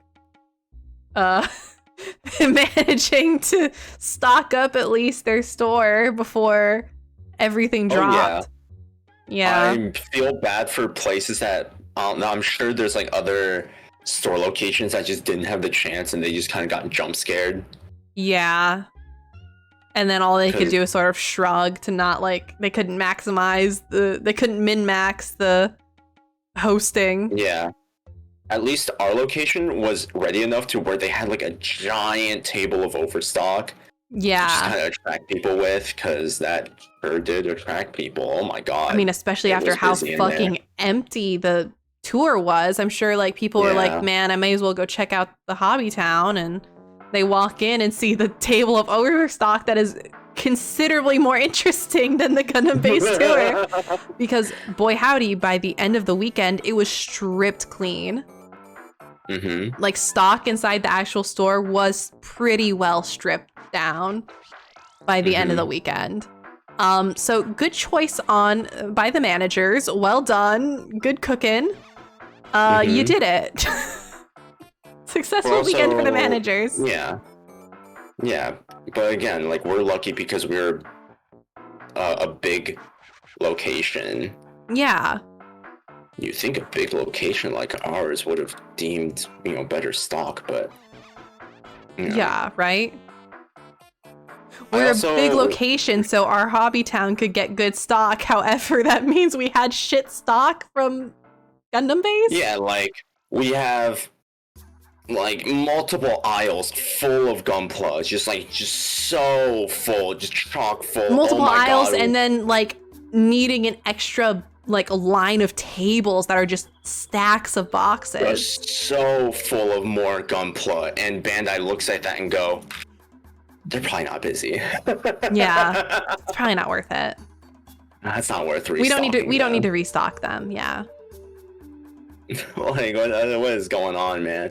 And I was streaming earlier and I was talking about it, and one of my chat members was like, yeah, I went and there were no order limits. You could just honest to God buy as much as you want, and that was fine. Which is like a crazy head in my hands moment. So just like hypothetically speaking, no scalper prevention. Yeah. Like crazy head in my hand, like crazy, like I'm throwing my hands up to my head hearing that. Like no order limits? Walk in there, buy 30 Haros and leave? and no one would stop you. It's madness. It's crazy. You could hypothetically air out that entire store and it's fine. Truly insane. I don't know what the hell and the worst part is this isn't their first time doing it. This is the second time a Gundam based tour has gone around. Yeah. I have no idea what it was like the first time, but I heard AX's Gundam base location was really bad as well from another person. Yeah, a lot of West Coast locations were also struggling with stock, which sounds really weird to me. The West Coast? Yeah. Stock issues? It feels weird. That doesn't sound right. Yeah, it's like I don't get it. AX and Comic-Con just could not keep up. Which, I mean, okay, I guess since it's AX and Comic-Con, I can see it, sure. But I don't know, man. Yeah, I don't know. Believe it. It's just weird, man. I was really looking forward to it. I'm kind of bummed. I'm like, honestly, I'm pretty bummed out about it. I got this clear new Gundam that I low-key wasn't even wanting that much, but it was like, I want something from this. Yeah, oh, like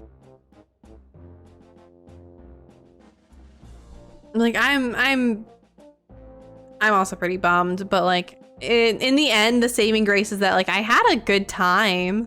Yeah. I had a good time with the people. I had a good time talking to people. Just sort of yapping about mutual interests, but like the actual organization of the event, I can't even say the organization itself, because here's the thing, like the way the staff organized themselves, they did a great job.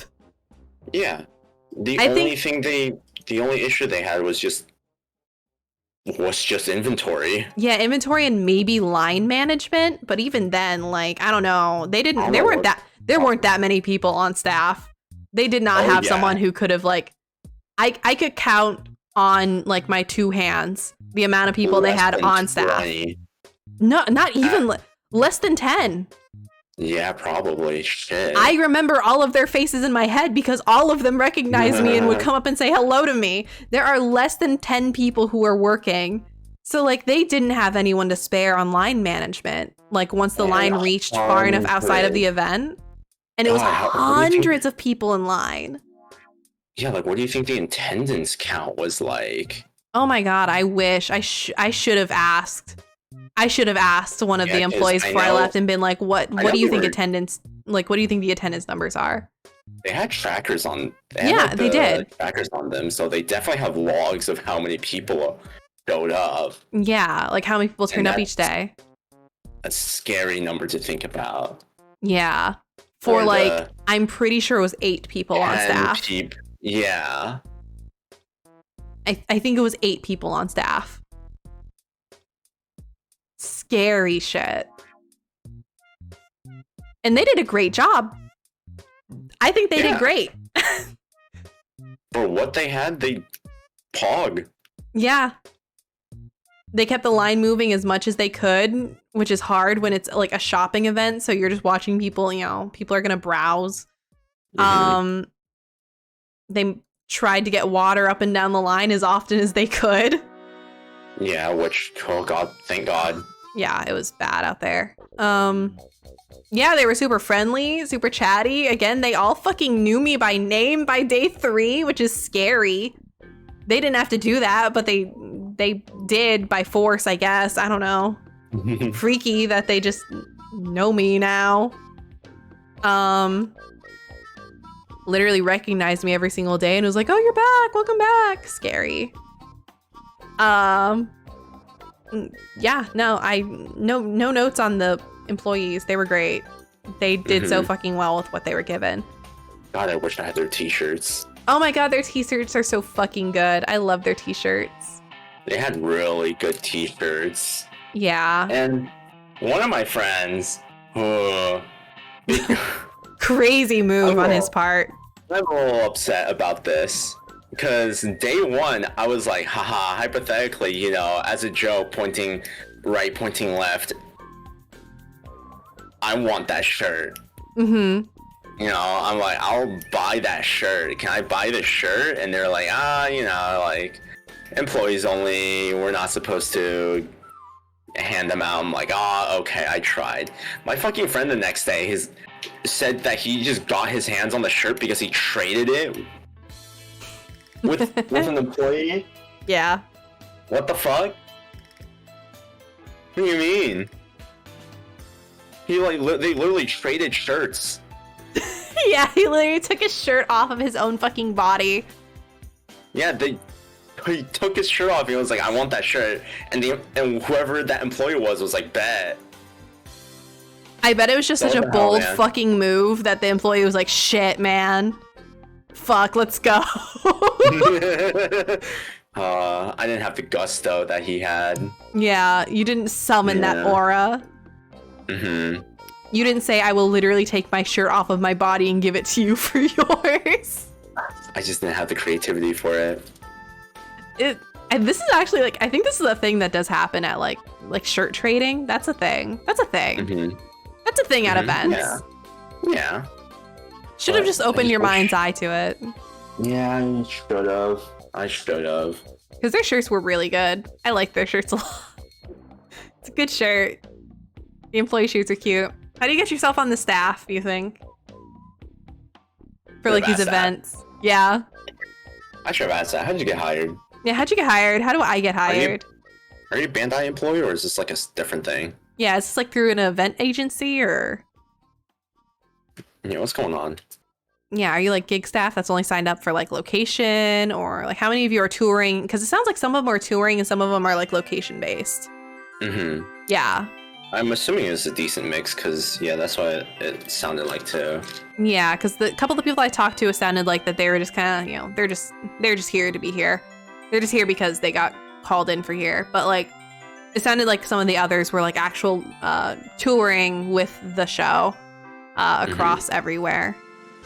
to, I don't know, I guess stay consistent and oversee everything as it goes. So yeah, how do you get on staff? How can you get on location-specific staff, you know? Would be pretty sick. Start sending emails. So true. Start sending emails. That's they love comment on their Facebook page. So true.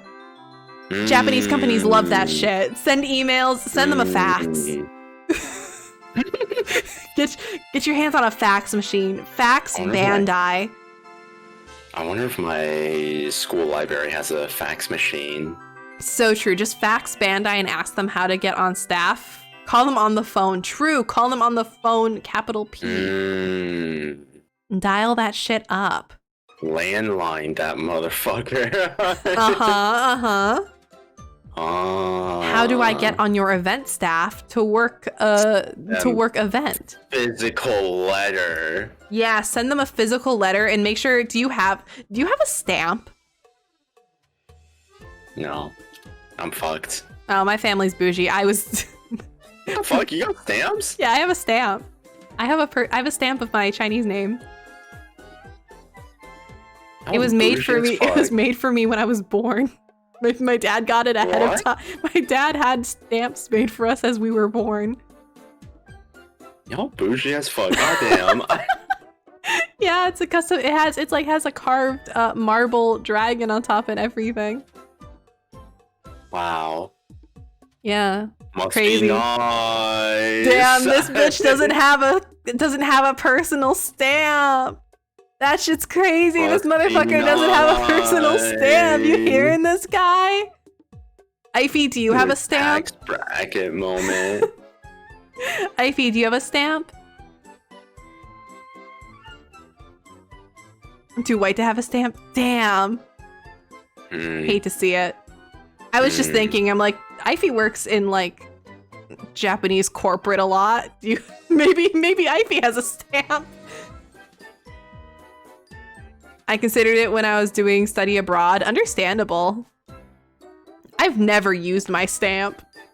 Like, ever. No, you don't even use your stamp. I don't. Wow. It sits in this display cabinet. Unappreciated. Fuck, maybe I'll start using my stamp. Maybe I'll use my stamp to send a letter to Bandai. Are stamps legally binding in the US? I don't know. Is that allowed? I don't know. Are you allowed to use stamps in the US? Yeah, is that like is that a thing? Can we stamp receipts? Yeah. I wouldn't know. Again, I've never used my fucking stamp. I think it was more like a symbolic gesture. My dad having stamps made for us. That is symbol. I see. I'm sorry about my tax when bracket. The revolution comes, where will you hide? What do you mean? I'm fucking going first and you know it? It's over for me. So long as your stamp is initially used and validated by you or an authorized representative you appoint, a signature stamp can serve as a legal form of signing. I see. Oh. Nice, so you can use a stamp. So my stamp is legally binding if I so decide it to be. If I use it in formal context. I mean, it is a very formal stamp. It is my whole actual name. Is it a name that I don't use, like, ever? Yeah, but, like, it is still technically my name. Technically. In, like, an ephemeral kind of way.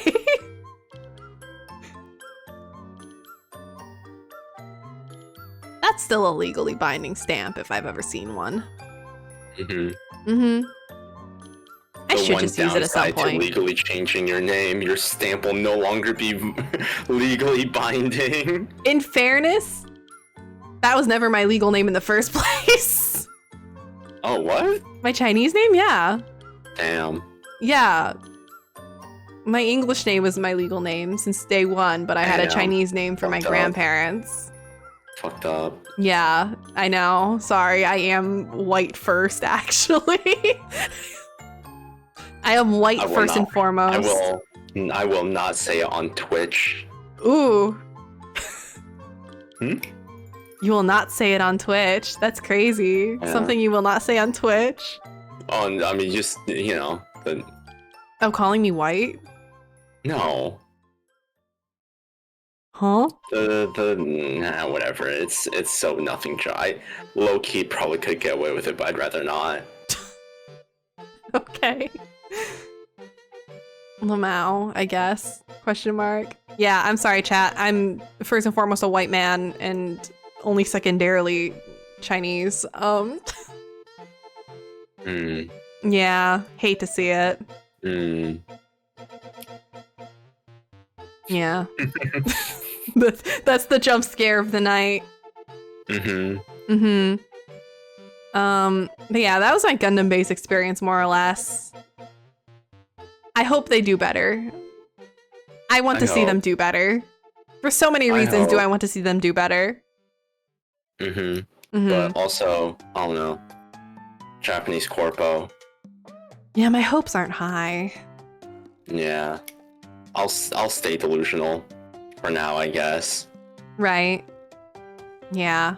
It shakes your hand as I think about the Genshin tour as well. Christ, have we talked about it? I think we have. I think we talked about the Genshin. We weren't out, so you didn't talk about it. You've never shared your feelings because I never said that you were there with me. Oh, okay. Yeah, we never talked about. When I went to see the Gundam Orchestra. When I went to see the Genshin Orchestra. Imagine. When I went to see the Genshin Orchestra, Tommy was there.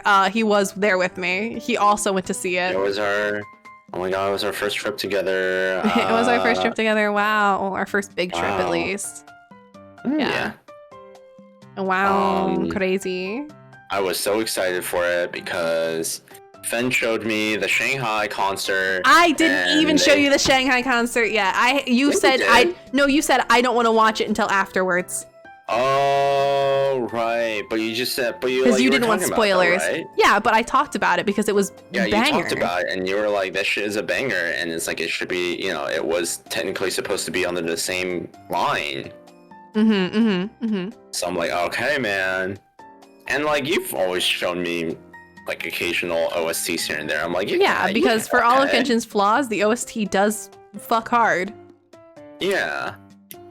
Inazuma's track are pretty crazy. And fucking Leeway's track. That's Leeway's tracks are shit to piss and cry to. Yeah. So I sit down, I'm like, oh my god, I'm so excited, and then when I heard nothing but fucking AFK BGM for the next 2 hours, I was a little peeved. It was literally like AFK BGMs the entire time, and then like Raiden's track, and then back to AFK BGMs. Why the fuck was the entire concert? Oh! Yeah. Also crazy decisions on MiHoYo's part. Why? I don't know. Is it because they used too many specialized instruments and they couldn't get the players like to tour with them? Maybe? That's all I can think of. Because like a lot of the Leeway tracks require a lot of traditional Chinese instruments, and they probably didn't want to bother hiring all those players to tour across. Was it a US tour or was it like an international? It was international, but it was broken up pretty well. So there's the US portion and then the European portion. So I assumed they just didn't want to bother getting all those people out and about. So all we got were the ones that only had traditional orchestra instruments. Well, no, we had some traditional flute. And then we had that was mixed so shit, by the way. It was mixed really poorly. I remember it was like, oh my god, the flute and God, I always forget what that's called in English. I don't know what it's called in English either. But I also forget what it's called. The koto. The koto table, the two, it was like an intermission, and shout out to the person that puked all over the stage, but not the stage. The What? Oh yeah, you weren't there because you were still. Because I wanted to see if I could look at the merch line. I was just curious, and I was walking around. I did not see the merch line. I stayed sitting. Oh, yeah, I was like walking around. I want to see the merch line. I want to see what they had. So I was out and about during the intermission. Have you ever told me this? Wait. Did I never tell you this No, shit? You never did. What do you mean someone puked all over the fucking... It was just like one of the lobbies. Someone puked all over the lobby, so a big ass crowd had to get diverted. Completely different area because yeah, someone puked really badly in the lobby. You never told me this. I thought I no, did. Shit. What you told me when you came back from looking at the merch line was, man, the merch sucked. What you told me was like, man, the merch sucked. It also was like mostly sold out, and all that's left was like, I think you told me all that's left was like Albedo merch or some shit. And I was like, yeah, it would be Albedo, wouldn't it? I think I never told you. That's crazy. No, you just told me the merch was sold out and shitty, and what was left was shit. You never told me. I guess I was just more upset about the merch being bad. Yeah, I guess because I remember I opened my phone to go to like the merchandise tab because like they advertised what merch was going to be at each show, and I started scrolling and I had you point at like the ones that you saw, and I was like, oh, Albedo. Yeah, he wouldn't sell out. He's not very popular in the US. Who else was it? It was like, oh, Kea? Yeah, I guess he's not that popular in the US either or some shit. I don't know. I remember it's like Albedo, Klee. I don't remember. Ollie was there because he was like the conductor character. Yeah, but obviously he was all sold out because it's Zhongli. Yeah. I remember going like, oh, someone puked. Oh well. I guess I was just not thinking about it that much. You did not tell me. I was just like, oh shit, someone puked. Oh no. That's really fucking funny. You never told me. It's really funny. Oh, whoa, wait. I'm actually looking it up right now. Mm-hmm. I don't mind saying what location we went to. It's far enough removed. Yeah, we went to the Carnegie Hall location in New York City. And I was excited because I like Carnegie. I've been to Carnegie. I enjoy Carnegie. Yeah, I like the venue. Yeah, I like the venue. I usually like the shows that play. Anyway, one of the first articles I got when pulling up Genshin Impact Orchestra 2023 was an article that is titled Genshin Impact Plays Carnegie Hall, but its notes fall short. It was objectively boring as fuck. Yeah, it was pretty bad. God, the audio mixing at Carnegie was shit. Who did that? That's someone that worked at the hall. They fucked up, right? Yeah, how did they fuck up? We could not hear the flute. We could not hear flute. We could barely hear the koto either. Yeah, we could barely hear the koto too, which is like, that's insane. Which I feel like, I don't know, it's kind of a selling point, maybe, I want to say. Yeah, like I want to say, I mean, so much of Genshin's Impact, soundtrack uses traditional sounds and instruments. And why couldn't we hear the traditional sounds and instruments? I was like, speak up. Yeah, like, hello. I can hear you. Hello, holding my hand up to my ear. Hello. I kept getting inching closer to because we were sat at the, what do you call those seats? Fuck. We're balcony seats. We have balcony seats. Balcony. I just kept inching closer to the edge of the balcony. I was like, I can't fucking hear them. Yeah. What the hell? What did he say? Yeah, what is he saying? Oh, I also looked up the merchandise. I remember you told me there's like a little bit Albedo. It was all Diona and like Eula because no one gives a shit about Diona and Eula. And like people don't really give that much of a shit about Albedo, so there's still some Albedo left. It's just the Albedo truthers who are really into Albedo around here.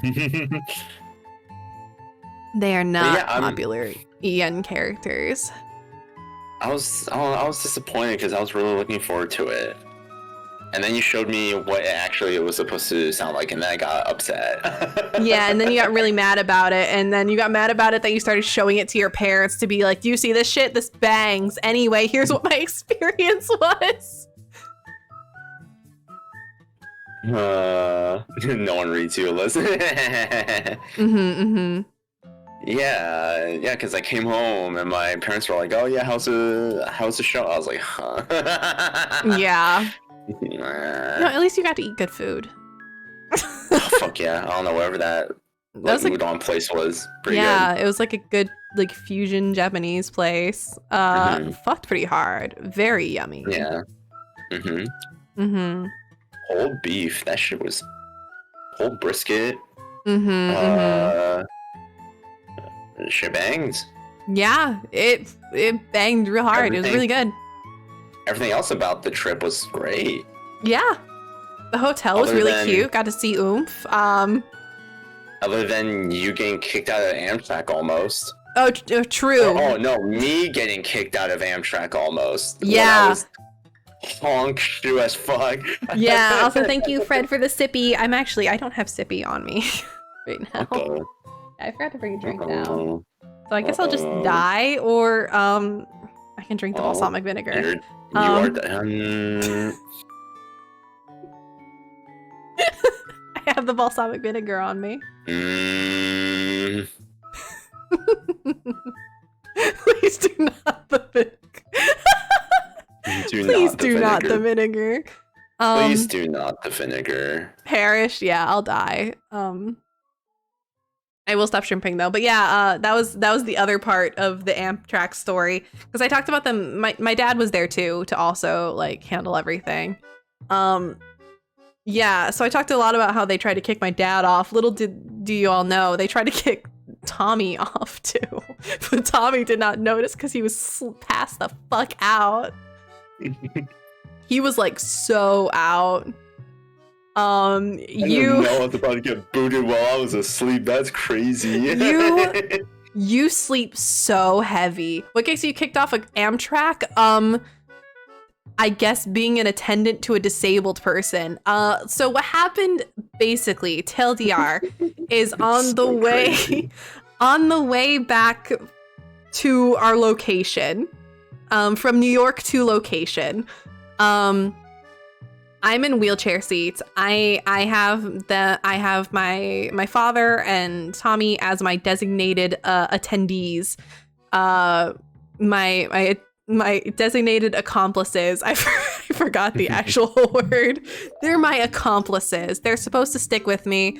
They're to look after me, keep me safe, blah blah blah, and assist me. But at one point, like a little bit into the ride, an Amtrak employee comes up to me and my dad and says, because Tommy's, again, passed the fuck out, and says, pointing to Tommy and my father, you two are going to have to move if we need to get someone else on this, like a disabled person on this train. And I said, huh? And he said, yeah, you two are going to have to move if someone else who needs these seats needs them. And I said, what do you mean? Bitch, I need them. Yeah, they paid for those seats. Because I stayed in my wheelchair. So when I ride Amtrak, I usually take my wheelchair seat and I just stay in my wheelchair instead of taking up another like train seat. We paid for wheelchair seats. And wheelchair seats are assigned seats. So, but he was still like, if someone else, like a disabled person, gets on the train and needs the seats, you're gonna have to move. Chat, I would like you to know that that's illegal. Also, like, transportation law, that's illegal. Wow. You two are my designated attendants, who are supposed to be able to stay with me wherever I go. to make sure I am safe, hypothetically. That is literally like against the law. One could argue in court of law, perhaps, that only one of you are allowed to be my designated attendants. But even then, to say that they want to kick, to essentially threaten that he will move both of you if someone else just says they need those seats that we paid for, and leave me on my own over there, is crazy. Because also, here's the only seats that are assigned seatings on this train for this sort of trip are the accessible seats. Everything else is first come, first serve seats. It's just you sit where you sit. So depending on how seating worked out, it is entirely possible too that they could end up in an entirely different train car from me. That's crazy. Yeah. Yeah, like literally the guy said, like, because I was like, my dad was like, where would we sit? The guy was like, wherever there's open seats. And I was like, what if there's no seats in this car? Then he said, sit in another car. So this guy was fully expecting my attendants to sit in an entirely different train car from me. If he said so. I think that's against federal law. Buddy, I think that's against federal law, what you're saying. These are my designated attendants who are supposed to stay with me in case...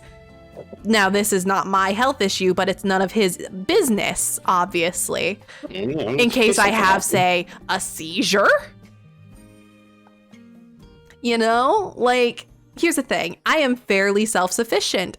99% of the time, I can manage myself pretty well. Traveling gets a little difficult just because of literal physical mobility issues.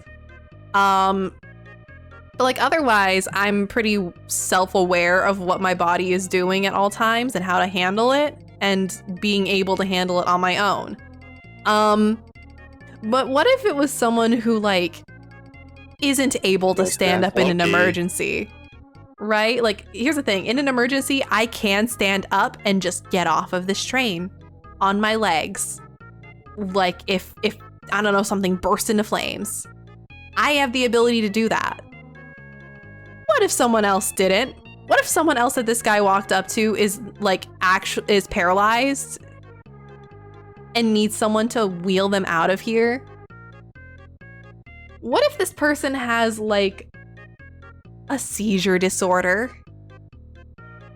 and their attendant is in a different fucking train car when they have a seizure? This is deranged. This is fucking crazy. Shit. Yeah, it's fucking tough shit. So anyway, fuck Amtrak, but also like there's nothing, they have the monopoly. Yeah. Like, so what else are you gonna do? All you can do is say fuck Amtrak and like file a complaint. Fuck Amtrak, file a complaint, and then still say they need more money. Yeah, and then in the end, neither of them ended up getting moved. I would have never known. You would have never known because you were out like a fucking light. You sleep like a toddler. You are out like a tired toddler. You're like slumping over. I thought I might need to fucking wake you up because I was worried you were gonna fall into the walkway. You slump over like crazy. I was about to be like, Dad, do we need to switch seats so I can like hold Tommy so he doesn't fall out of his chair? You want to sit in my wheelchair? But yeah, but still, anyway, even though they didn't move me, like they basically threatened that they might move my attendants in like the first 30 minutes of our train ride. So then I just spent the rest of the ride being like, fuck, man. Are they gonna try to move my attendance? Like, that's crazy. Because what am I supposed to do in the moment? Like, I think,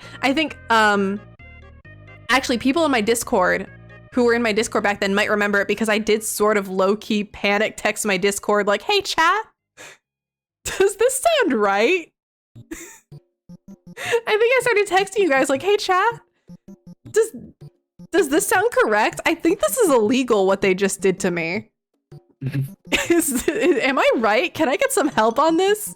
I called you guys to basically help me pull paperwork so that if they tried to move you, I could literally pull up like federal transportation law and say you literally legally cannot do that.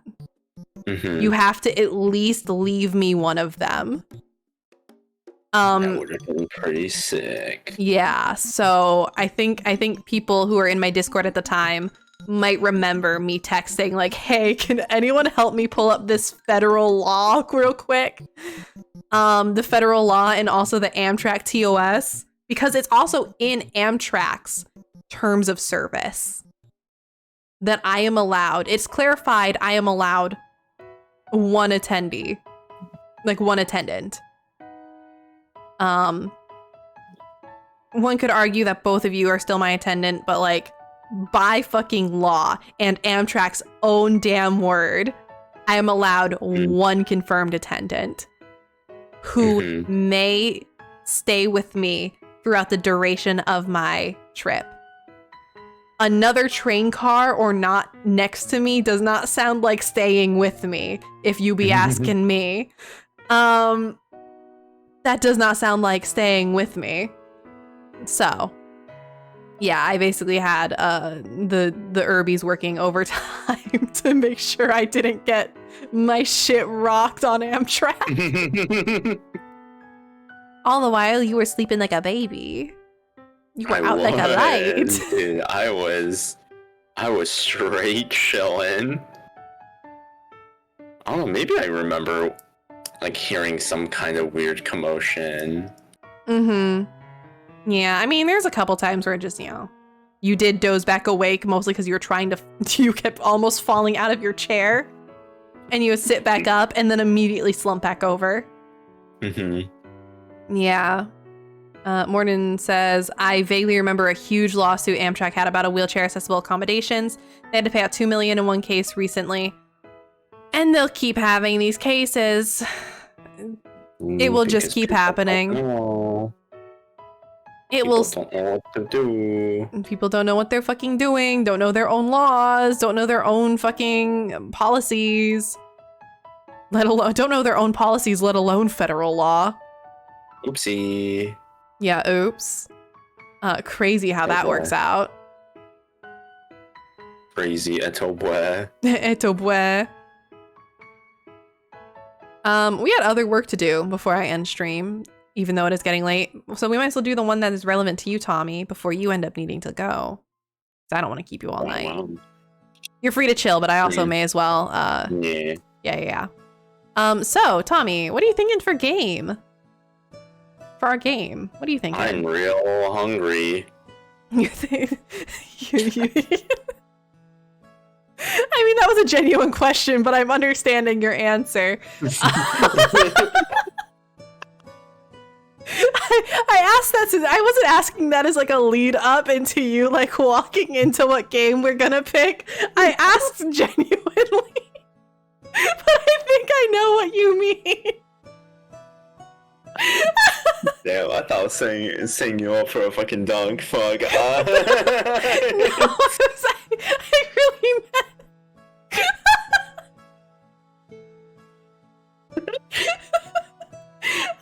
I fully asked with absolute sincerity, but that's okay. So I take it you want to play One Armed Chef. Yippee! So I guess we will be playing One Armed Chef together, sometime soon-ish, I assume.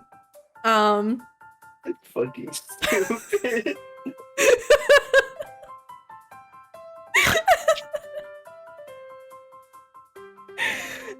Yeah, so we'll be playing One Arm Chef, which is a very goofy cooking game that's really janky and like kind of broken.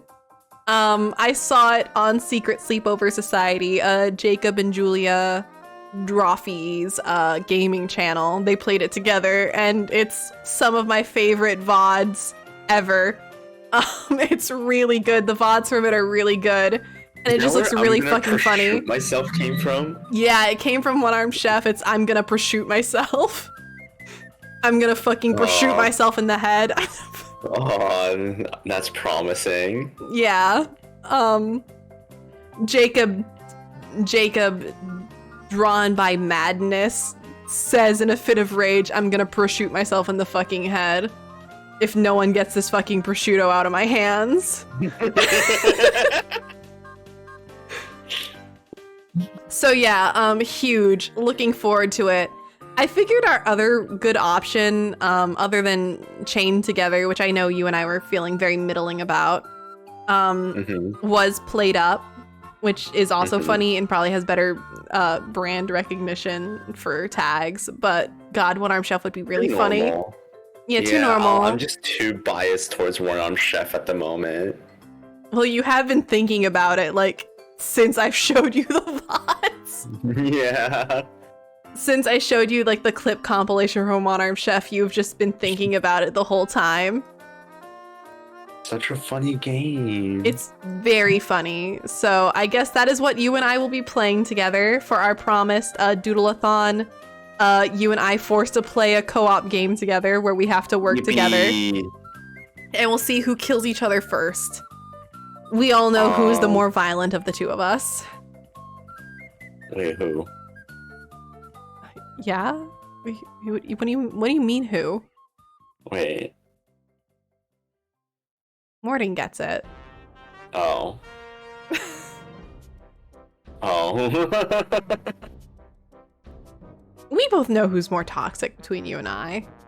I mean, if it was an actual competitive game, I feel like it would have been bad. Well, yeah, if it was an actual competitive game with, like, stakes, it would have been bad, but you know which one of us is higher strung. You know I'm so ready to be toxic about extremely inconsequential things. It's in my blood. I was raised on being toxic about inconsequential things.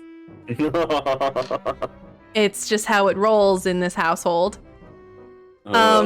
So yeah, I look forward to playing One Arm Chef with you and wanting to also prosciutto myself in the head. It'll be great. It'll be so fun. We'll have so much fun, won't we? It'll be so much fun, right? Send help. Yeah? No one else knows your locations like I do. We all know who will get there first. This is when I started like fucking Morse coding my address in game. We all know who will get to you first. It's fine. Don't you worry. So with that out of the way, I bet I'd be banger at the game. Yeah? I look forward to seeing it. Hell yeah. I can't say your organizational skills are peak or poggers, so it'll be interesting. It just adds to for content. For content. Also, thank you for the follow, Bucket Noob. Thank you. Welcome in. Morse code, you mean you'll try to hide where you live? We've done a really bad job of not doxing ourselves tonight. We've talked about very location-specific things tonight. But it's, you know, it's one of those things where it's just everyone be so cool about it. I talk about Arby's too much. You do talk about Arby's a lot. Baby so girl. Other thing of the night was chat, I would like you to help nominate what games from my Steam wishlist you want to go on the poll, the final poll, for what game we buy from my Steam wishlist. I would like you guys to help me nominate. I would like you guys to nominate what games you want to see. So let me do... How do I want to do this? Give me a sec. Let me studio mode. Let me capture a window. And then I'll screen share to you too, Tommy, so you can peep it. Oh yeah, I don't think I've seen your Steam wishlist before. It's nothing crazy. It's pretty expected, IMO. Let's see here. I feel like my Steam wishlist is a little scary. Yeah, your Steam wishlist is kind of insane. But it's funny that way. Capture. Hello? No, capture. No, it's not capturing any of this stuff. It's not capturing any of the things that I wanted to capture. Hey, why are you being difficult? I love it when my shit just works. Hey, wait a minute. Hey, wait a minute. Who are you? Why is this? Why is this not? Why is it not? Why are you not? Why are you not? Why are you not? Why are you not? Don't make me display capture, because I really don't want to. Okay, let me see. Can I get this to work in a window? Ooh, What if you open Steam on browser? That's what I'm doing. Am I logged into Steam on browser? Oh, fuck yeah, I am. Thank God. Let's okay. go. Let's go. All right, now let me try window capture. Good, now let's crop the shit we don't need.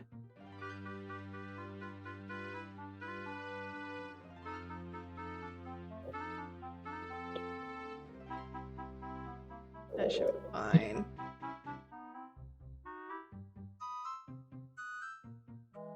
Crop this down a little. And then let's make it nice and big. Hog. Hogging out of my damn mind. Out of your gourd. Straight out of my gourd, I am pogging. Okay, that looks good. Now let me get myself over to where I belong. Sick. Welcome to my Steam wish list. Y'all shall nominate 4 games. We will pick 4 games. Oh wait, I should also. Zombies. Yeah, don't worry about it. I think Fen needs to play Plants vs Zombies. I used to be obsessed with it. I haven't played it since I was like a baby though. Perfect. Yeah, so I've got quite the list. Many game. Many a video game. Many a video game is on here. Pikuniku, Hello Charlotte. That sounds so familiar. It's a visual novel that was recommended to me. It's a horror visual novel. I like the aesthetics of it. I haven't played chapter 1. I just sort of have it in here, even though only chapter 2 and so on is on here. Oh, it's the one. Wait, was it Atlas that told us about it, or was it someone else? I don't know. I remember someone else also recommended it to me, but did warn that there is some crazy fuck shit in it. I don't know. But yeah, it's kind of just on here to remind me to play game 1. So yeah. Pikuniku. Katamari, my beloved. Oh, my baby girl. Oh, Katamari. Yeah, there's a bunch of shit on here. There's so many. I'd really like to play Faith eventually. It seems like the exact kind of shit I'd be into. Let's see. I don't know what Frog Song is. I don't remember adding this, but I'm like not mad. I see exactly why I added it. It's called Frog Song and looks like this. I think bag of milk, bag of milk, bag of milk, bag of milk. Yeah, I figured you'd pog. You know, if people nominate Bag of Milk, I'll make it both the games. I'll just roll them into one. I'll do Bag of Milk. I'll do both Bag of Milks. Chat. Yeah, chat. Please, If you're seeing shit, just start naming names. What names do you want to see? Please, chat. You guys can pick 4 names. This is up to you guys. Y'all need to see Bag of Milk. Oh my god. Why is Eve $12.99? Christ. This is the remastered version. I don't fucking know though.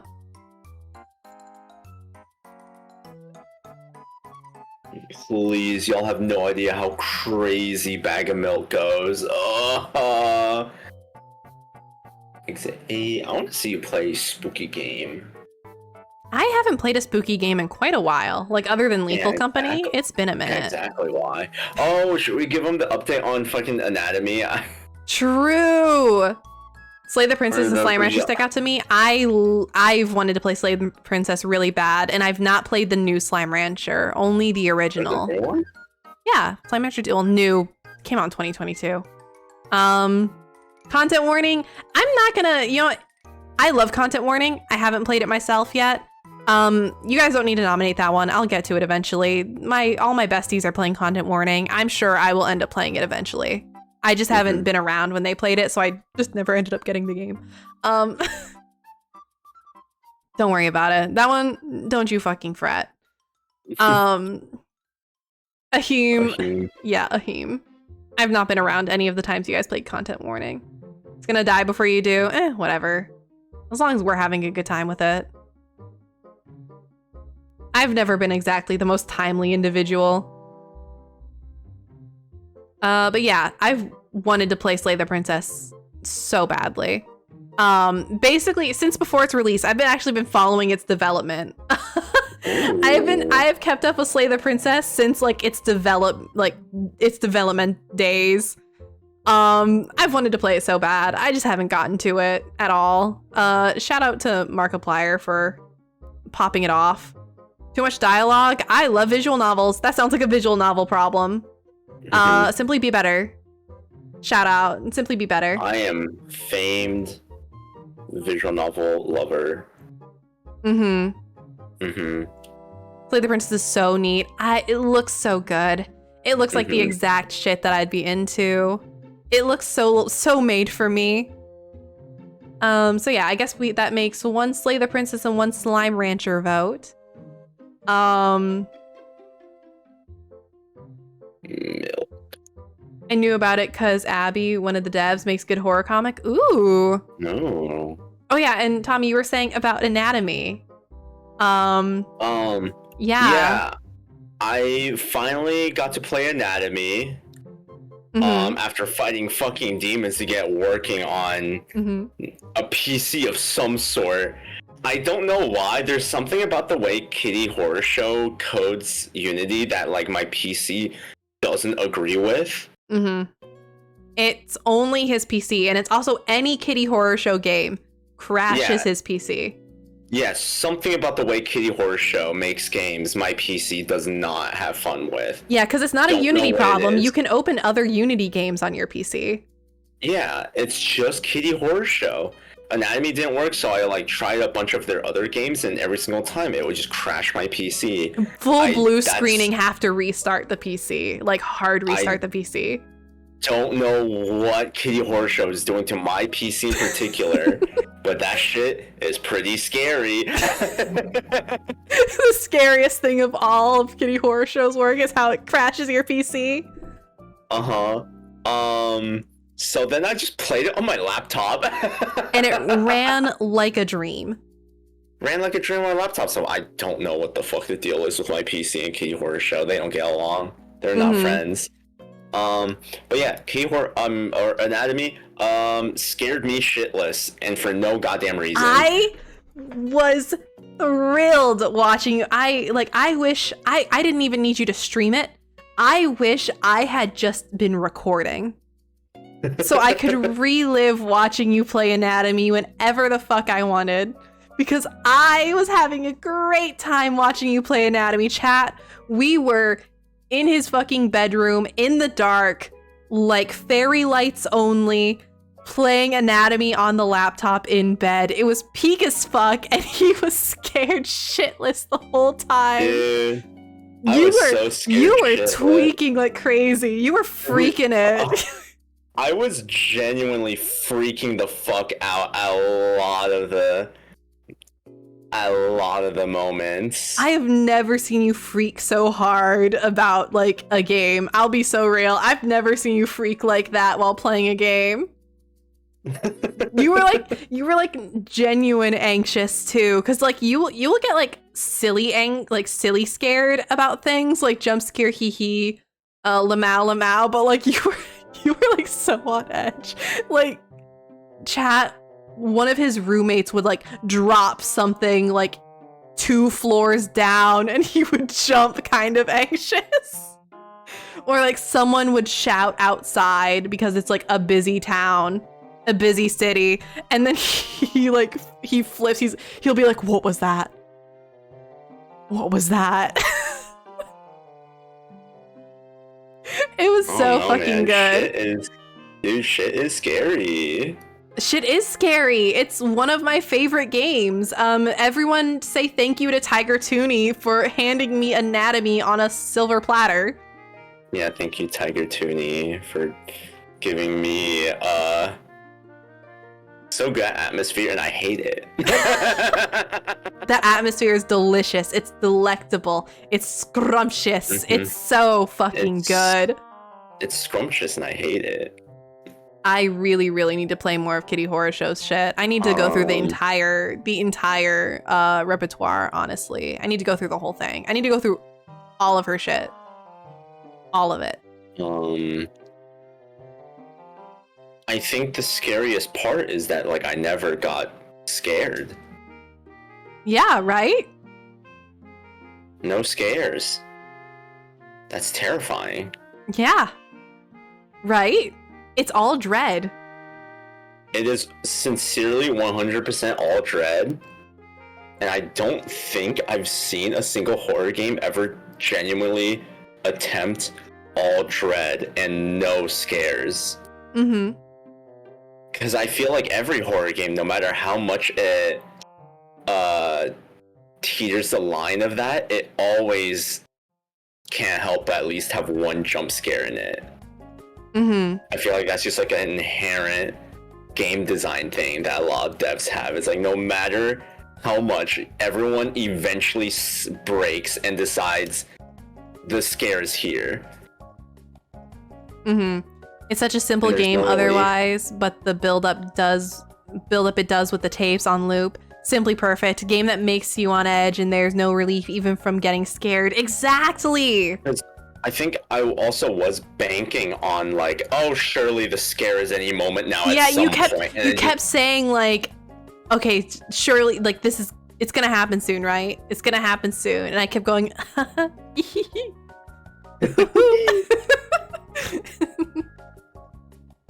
like, yeah, it just never comes, and that's horrifying. Yeah. That's horrifying. That like there was never a scare. Mm-hmm. Mm-hmm. The only thing that I could call close to a jump scare is like when the loops end and like it like force itself to shut down.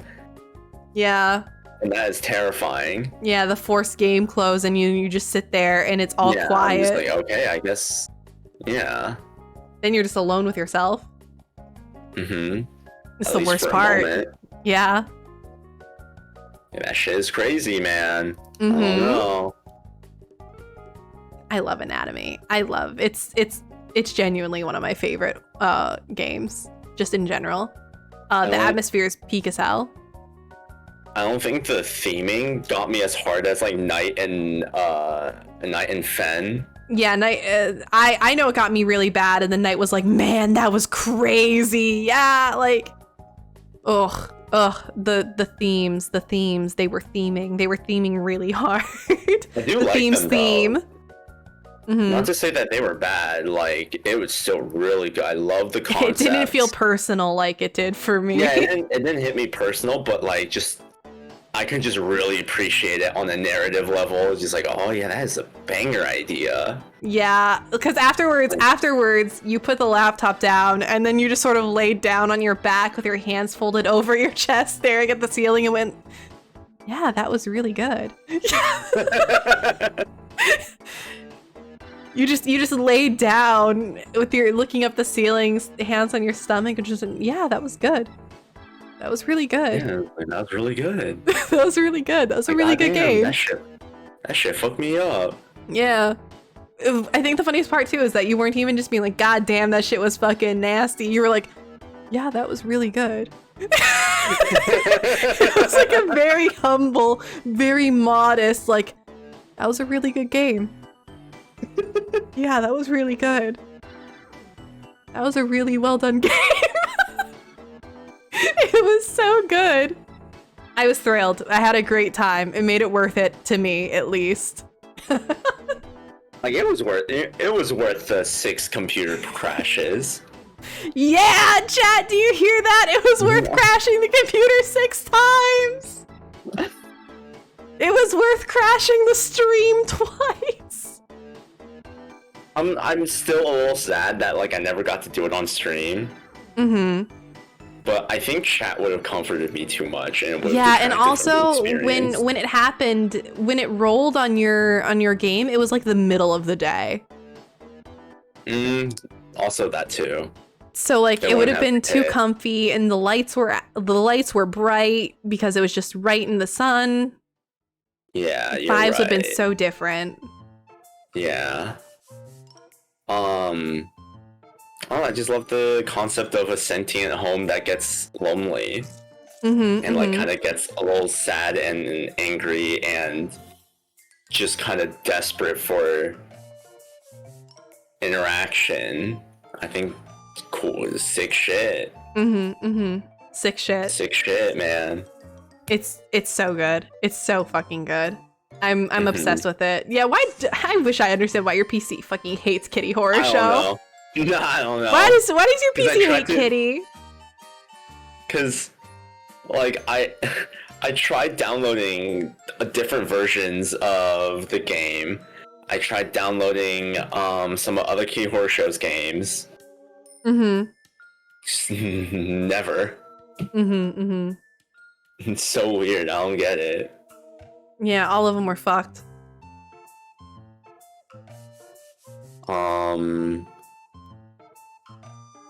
And honestly, but like the thing is, if I saw like Kitty Horror, like if I saw that style, I'd be like, fuck me, it's another PS1 horror game. I know. That's why it's delicious that it scared you so bad. Yeah. Looking perfect. Because I think Kitty Horror Show it's a very understands humble how little to actually, game.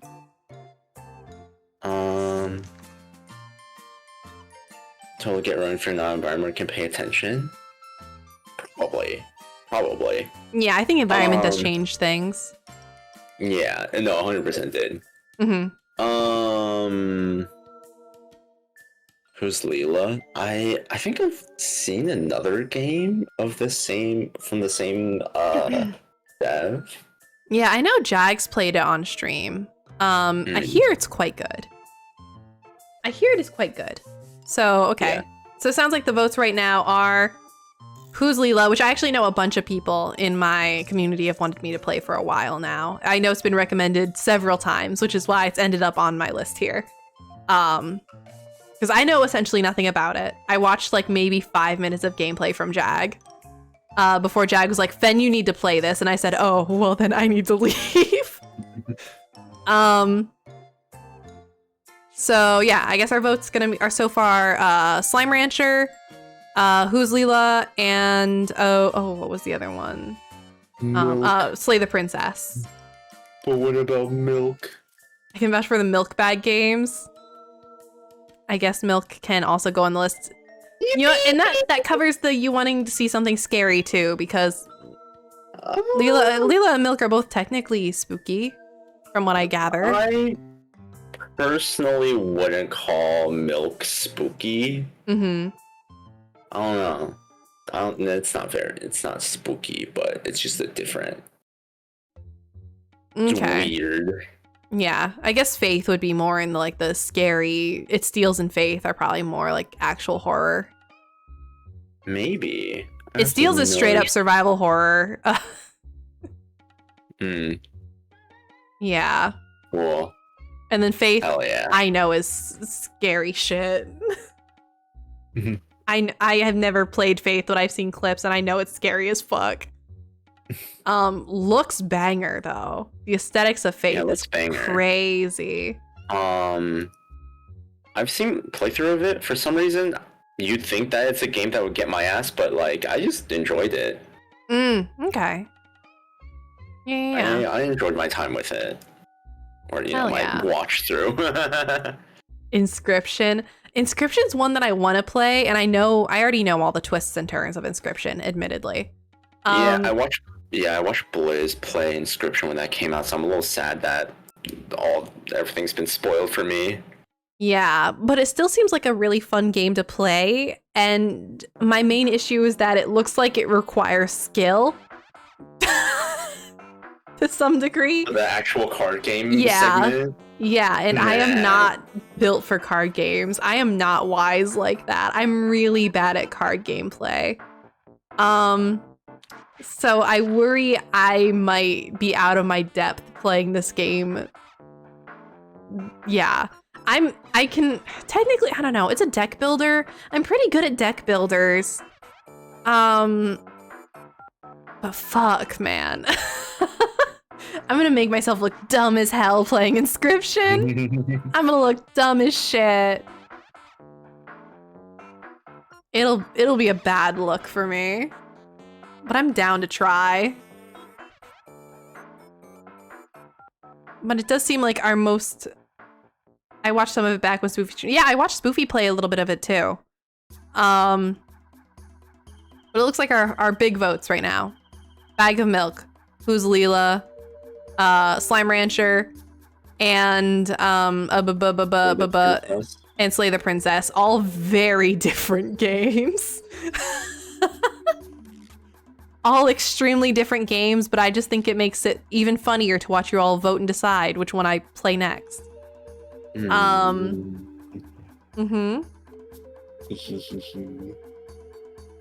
so when I put up the poll, you all can only cast one vote. Speaking of polls, I just realized I still need to change my icon. I need to change my icon in Banner. Oh, you haven't done that yet? Nope. So you know what we can do? If I can fucking get my shit where I want it to be. Chat, let us in real time see. Oh my good fucking lord.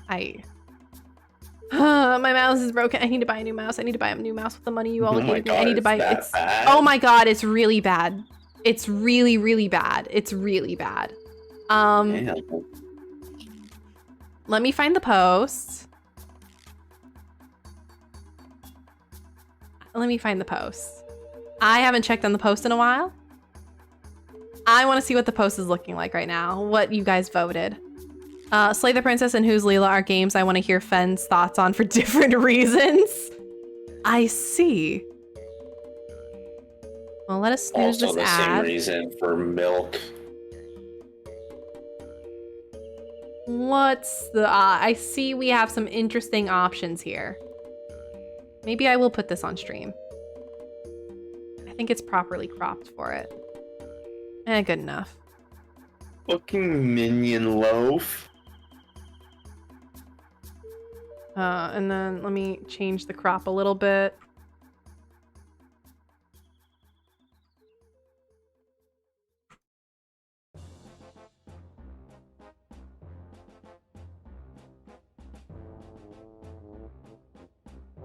All right, chat. Let's see what our icon and banner for the next month will be. I need more people to play A Long Journey to an Uncertain End. Oh, I've heard of it. Oh my fucking god.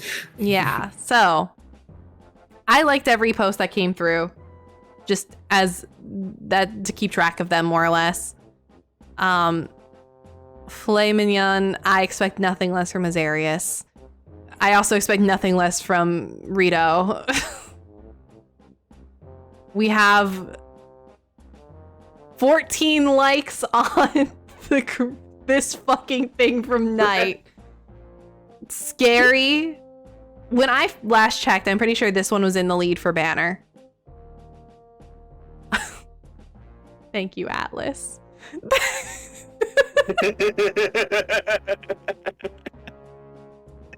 Green Goblin. Ugh. And you know what? Here's the worst part. It's perfectly framed so the icon will go right under it. Right under his gap.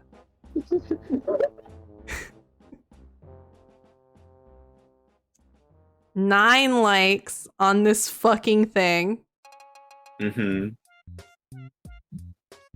14 likes on Gleeby. Yeah. Oh, very sweet Snoopy. Aww. Very sweet. Ugh. Fuck is that doing here? Ew. I guess that reminds me, we went through more of Andy and Laylee. We did play more of Andy and Laylee. At my request chat, actually, I specifically asked to play more Andy and Laylee. I opened Andy and Laylee, and like half of my fucking DMs blew up with what the fuck. I'm like, yo, relax. Yeah. All y'all motherfuckers blowing up my DMs the moment y'all saw my Steam notif pop up. Like, that was incredible, honestly. You can blame me. You can say your freak-ass partner wanted to play Andy and Laylee. And we came to the conclusion that it is whatever. I want to finish the game, actually. I want to play through the whole thing. It is at least so all fine. that there is. Because I have very weirdly middling opinions on it, but my opinions being so middling in itself, I think, is a hot take. Is it? I guess. Also, hi, Fantrix. Welcome in. I think this game is whatever. Yeah, it's in summary, I think it's very whatever. It's fine. I don't know. I feel like it's best, not. I can say it's fine. Yeah, I think it's fine. To me, it's not giving like built to be inflammatory. It's giving this is a pandemic project I made because I was really depressed and angsty and just wanted to make people who are worse than me to make myself feel better. Is basically where I'm at with it. It's not like it's not giving to me like incest fetish. It's giving I wanted to make bad people. Yeah, it doesn't read as incest. I wanted to make bad people who are doing bad things just to blow off steam. For some reason, I don't agree with that. I don't know why. I don't know why I don't agree with it. There's just something, I don't know, there's just something about that. It's just like, there's something else to this. Yeah, maybe. I'm just not seeing it. It doesn't come off as, yeah, I don't think it's an incest fetishist. I genuinely don't believe that. Because if it was an incest fetish thing, I think there would be more... more of it? Not more of it. It's just there'd be more, like, weird justifications. I guess. I see what you mean. Justifications, maybe. There's just something else. There's never, like, a moment where it's like, this is so fine and normal and they're actually in the right. It's like, this shit is insane. My argument with that is that I think whether or not it's being justified is not necessarily like, if it's a fetish, the justification is unnecessary because then it's just like maybe they're into the shame of it, the taboo. But I don't think they're doing it for the incest is what basically I don't think so. Is my take on it. Which I've seen some people say like it's justifying incest. It's not. It's not. It never is. Not one moment. What world it is. Do I think this is like peak video game though? Like a work of art that should be like held up? No. God, no, it's not. It's still not a great game. It's really not. It's fine. I don't care.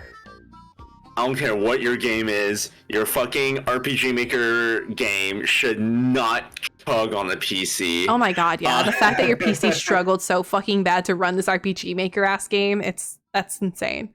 I don't know what you're doing in that code, but figure it out, man.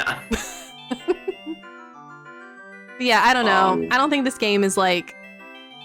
I don't think it needed to be as controversial as it is basically what my take is on it. I don't know why it did, actually. I think, I don't know, people just got really jump scared by the incest, which, yeah, I'm not condoning, clearly. I'm like, shit's, like, I don't condone incest, just to be clear. But, like, I don't know. I don't think this needs to be that, I don't think this is that inflammatory of a game. I think it's inflammatory, but I don't think it's justified. To be a little scary for a moment. Oh no. Is incest that rare on the internet? Is it? Because I don't know why this game got like the weird, oh my god, incest game. I'm just like, there's incest and there's like 18 incest anime every summer. So like, I don't know why this one got, like witch hunted. Yeah. Like, is this anything new? Not really. Yeah, so I just don't know where the blow up came from. Yeah, why this one's freaky? Is it because people think Andy and Lele are hot? Like, I don't know. So it makes it even more freaky. It makes it more, like, the fact that, like, people think they're attractive is what makes it even more, like, scary. Maybe, but I feel like a lot of other... hate to say incest media kind of bank on the same thing. Oh, thank God, ad break. I don't know. Maybe the artist for this just went crazy and everyone's like, God, they're hot, and they're like, whoa. Yeah, I don't know. Yeah, people do like anime characters. Yeah, no, it's again, that's. But it's like there's so many other ones that are like it. Yeah. Like hot anime characters that do incest. Is it because they're Is it because they're like shitty people? Is that like because I feel like? Yeah, is it because they're also just like terrible people? Like I can see part of the draw being that they're also just like really shitty people. I can see that, yeah. It's just kind of got the whole package, I guess, to like draw attention. It's got the whole package. It's got like taboo subject matter, shitty people, and hot character design, question mark. Mm-hmm. Maybe it's just the whole of it all. Of it that really did this. I think the animes that often do like harem stuff, so it's maybe less noticeable. It's still very noticeable. I guess this, since like Andy and Lele are like the primary, they are very much the protagonists and are very much in this situation. It's so in your face because it is very in your face. It's primary. It is primary storytelling. Mm-hmm. Yeah. I feel like this banner would result in unavoidable conversations like this one. Yeah, it would. I don't know. I'll be honest. Now this is scary. I was enjoying the game in a weird way. Like not in like in a fascination. You're into the mess. I'm fascinated by it. I have like a fascination in like what compelled this person, this game designer to make this game. I am compelled by like what happened? What happened here? And chat, you guys know that I'm just into really messy stories. Mm-hmm. Kogiasa's #1 fan. I'm into mess. Who would have guessed? So like I am kind of enjoying it in a terrible way because it is really freaky and messy. And I don't condone anything that's happening in the game. But like, I'd be lying if I said I wasn't fascinated by what was happening. If I wasn't like, damn, this shit's... what is going on, right? Like... Where am I? Yeah. Do I recommend The Coffin of Andy and Lele to anyone? No, it's not worth it. Like, I don't know. Not worth it. It's not worth the time or money. But like, I pay money for this, fuck. I'm a freak. I'm a freak into mess who wants to know what the big deal's about. So I'm experiencing the game and sort of just nodding to myself and going, yeah, okay. I see. I see now. I see. I still don't understand why it blew up the way it did, but like, I see. That's just what I'm most puzzled by this game. Why did it blow up so huge? Yeah. Yeah. Why this one? Why this one? Right? Why this game specifically? I don't know. But again, it's interesting. If I can just be so bold, I think Class of 09 did the internet cynicism way better than this game. Yeah, I think it does it better, but it does give a similar energy. I think it's in the same genre. Yeah. Yeah, same genre, but Class of 09 probably did the horrors better.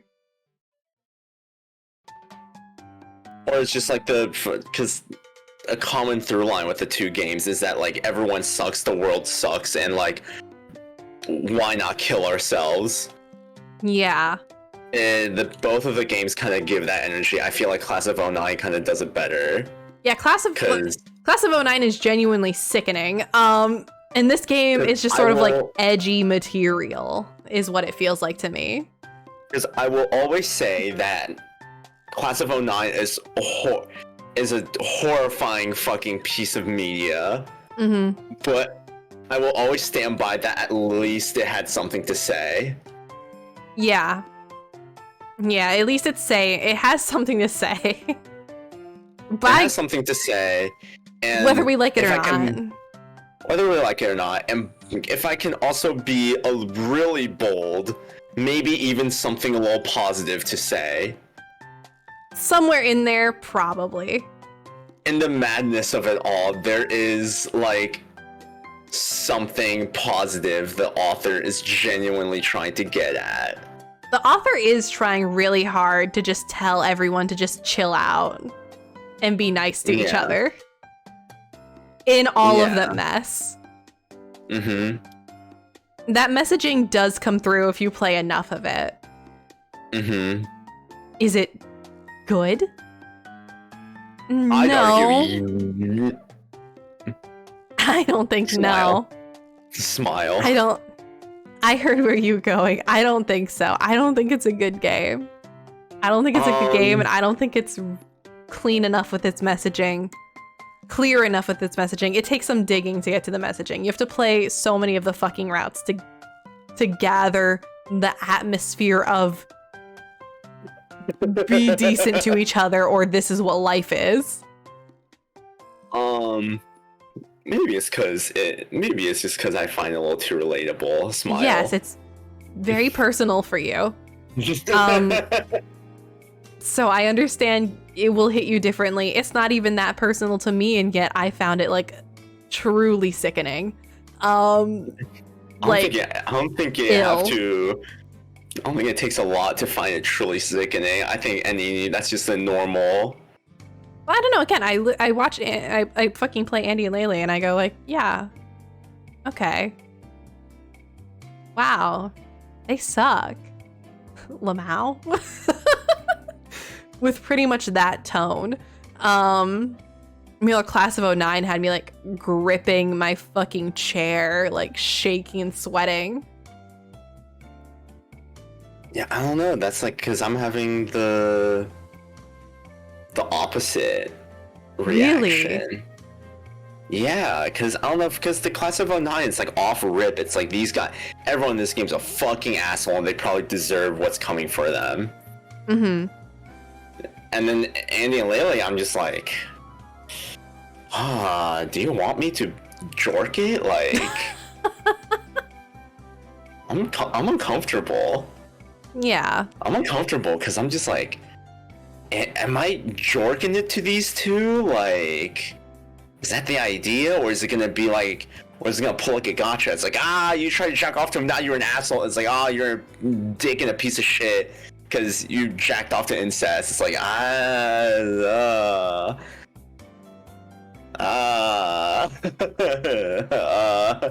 okay. Yeah, I get what you're saying. I don't know. I guess maybe the messaging just does feel not like, oh man, it's so hard. This game is just so hard to describe. Yeah.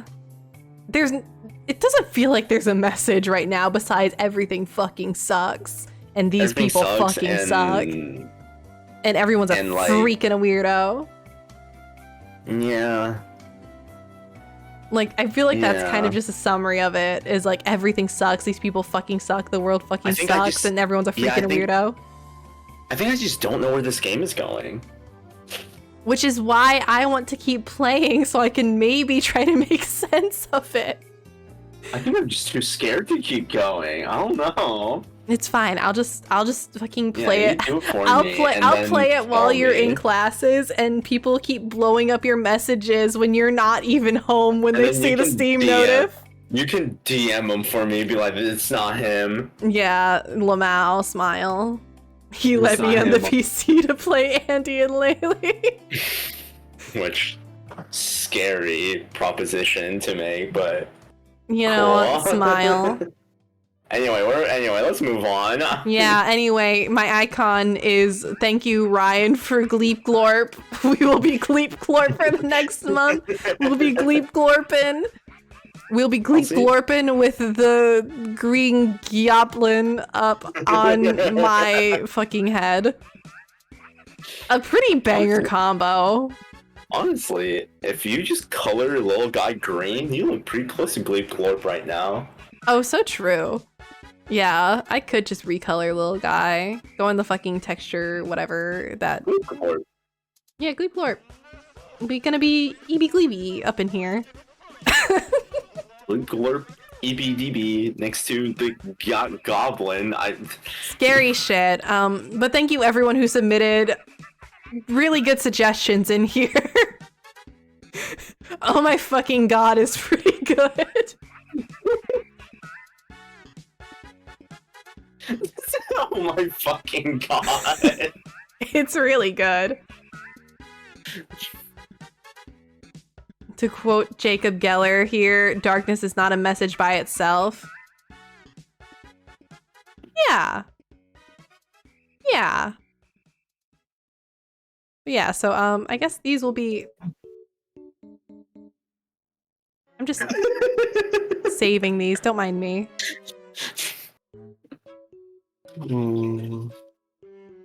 Me, because I am literally Gleep Glorp. I am so literally Gleep Glorp. You are so literally Gleep I'm Glorp. literally about to become Gleep Glorp like you wouldn't even believe. This is me. Yes, sir. This is me just getting in here. Moments away from Gleep Glorp. So long as this shit will let me. Oh yeah, I forgot you could hear my music because I'm sharing screen to you. Where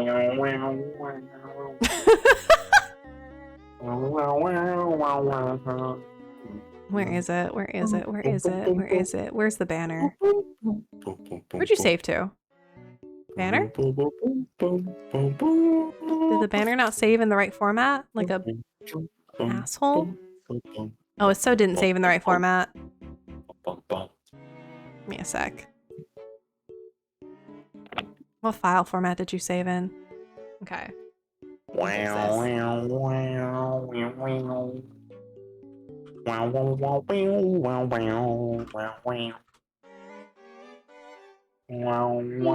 this into a file that I can use, Heart. Instead of whatever the fuck file format this is. You enjoying yourself, Tommy? Yeah. Yeah? Yeah. I'm glad. What did this file save to? God, I love the Wii. I also love the Wii. Shout out to the Wii. Shout out to the Wii. Old is the Wii. I don't want to think about it.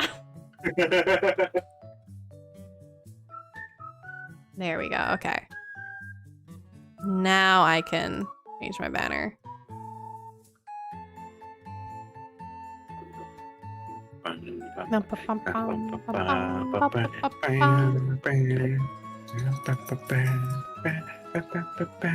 Christ.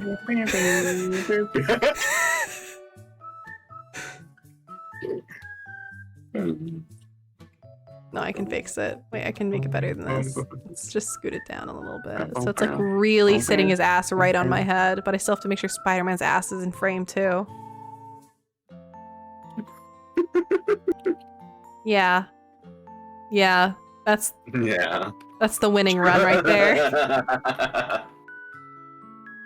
Yep.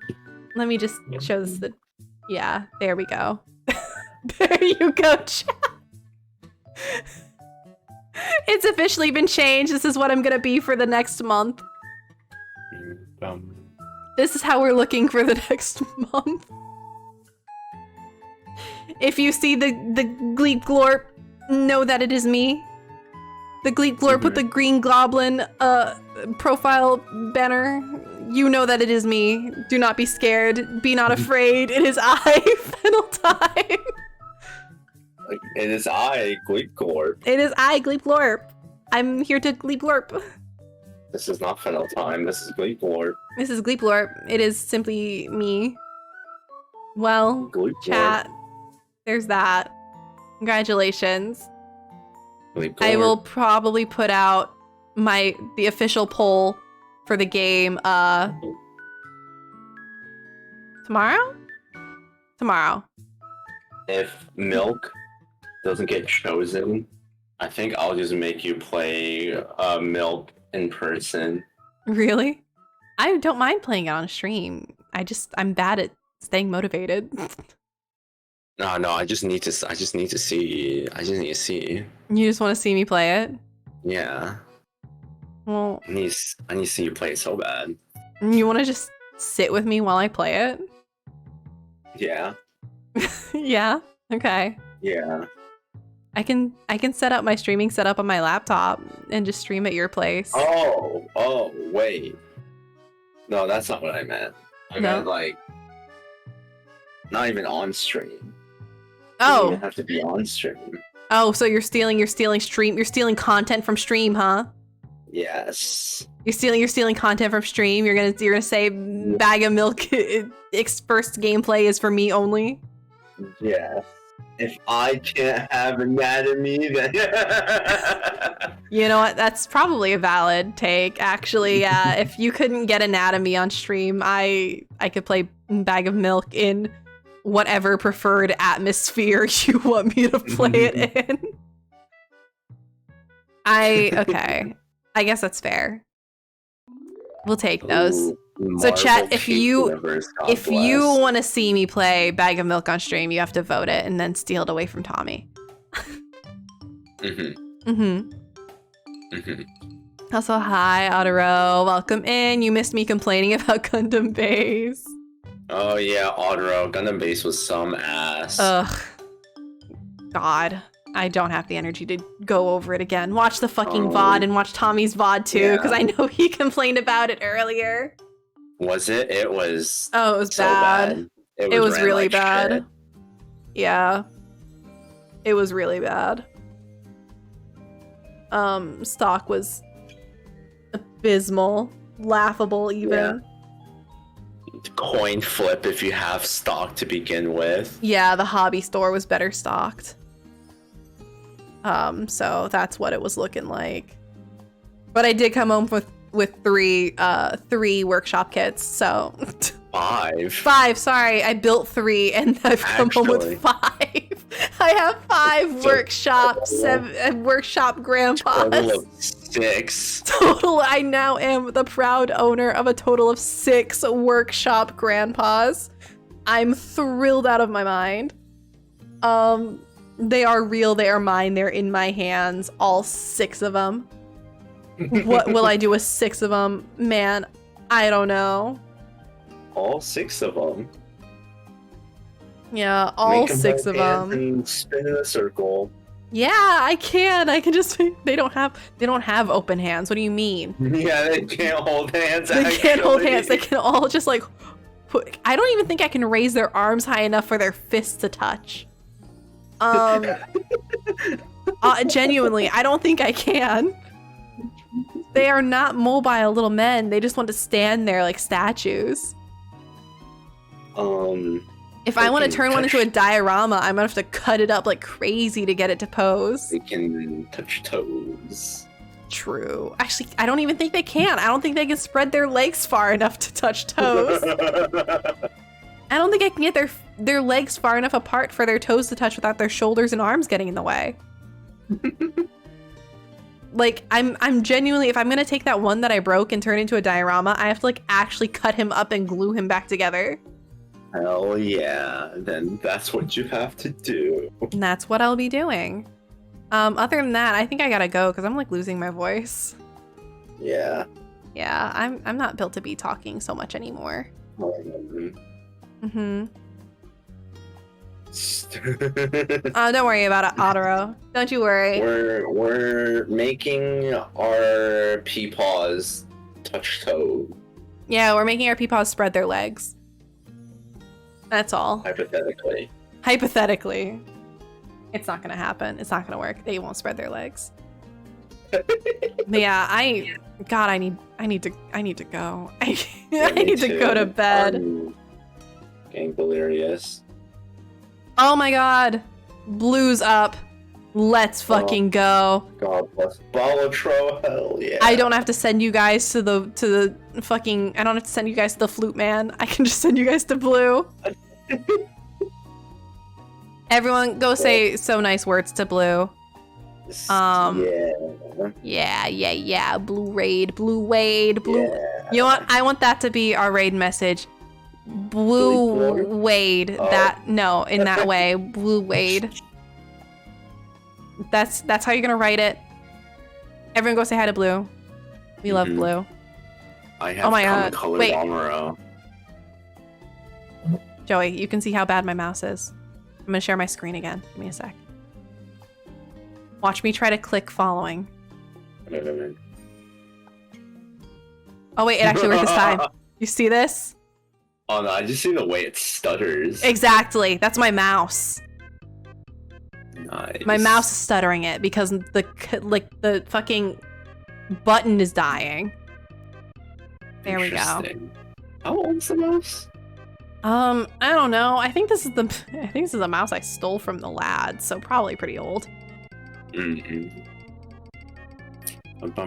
Anyway, everyone go say hi to Blue. It's beautiful that we're leaving on the Killer Fish song.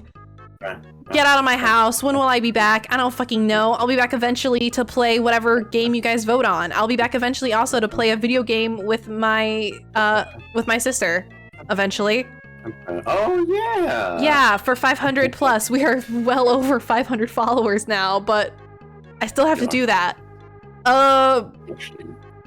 Leave. Get out. Everyone get out. Leave. Go say hi to Blue. Be nice. I'm really tired. Bye. Oh my god.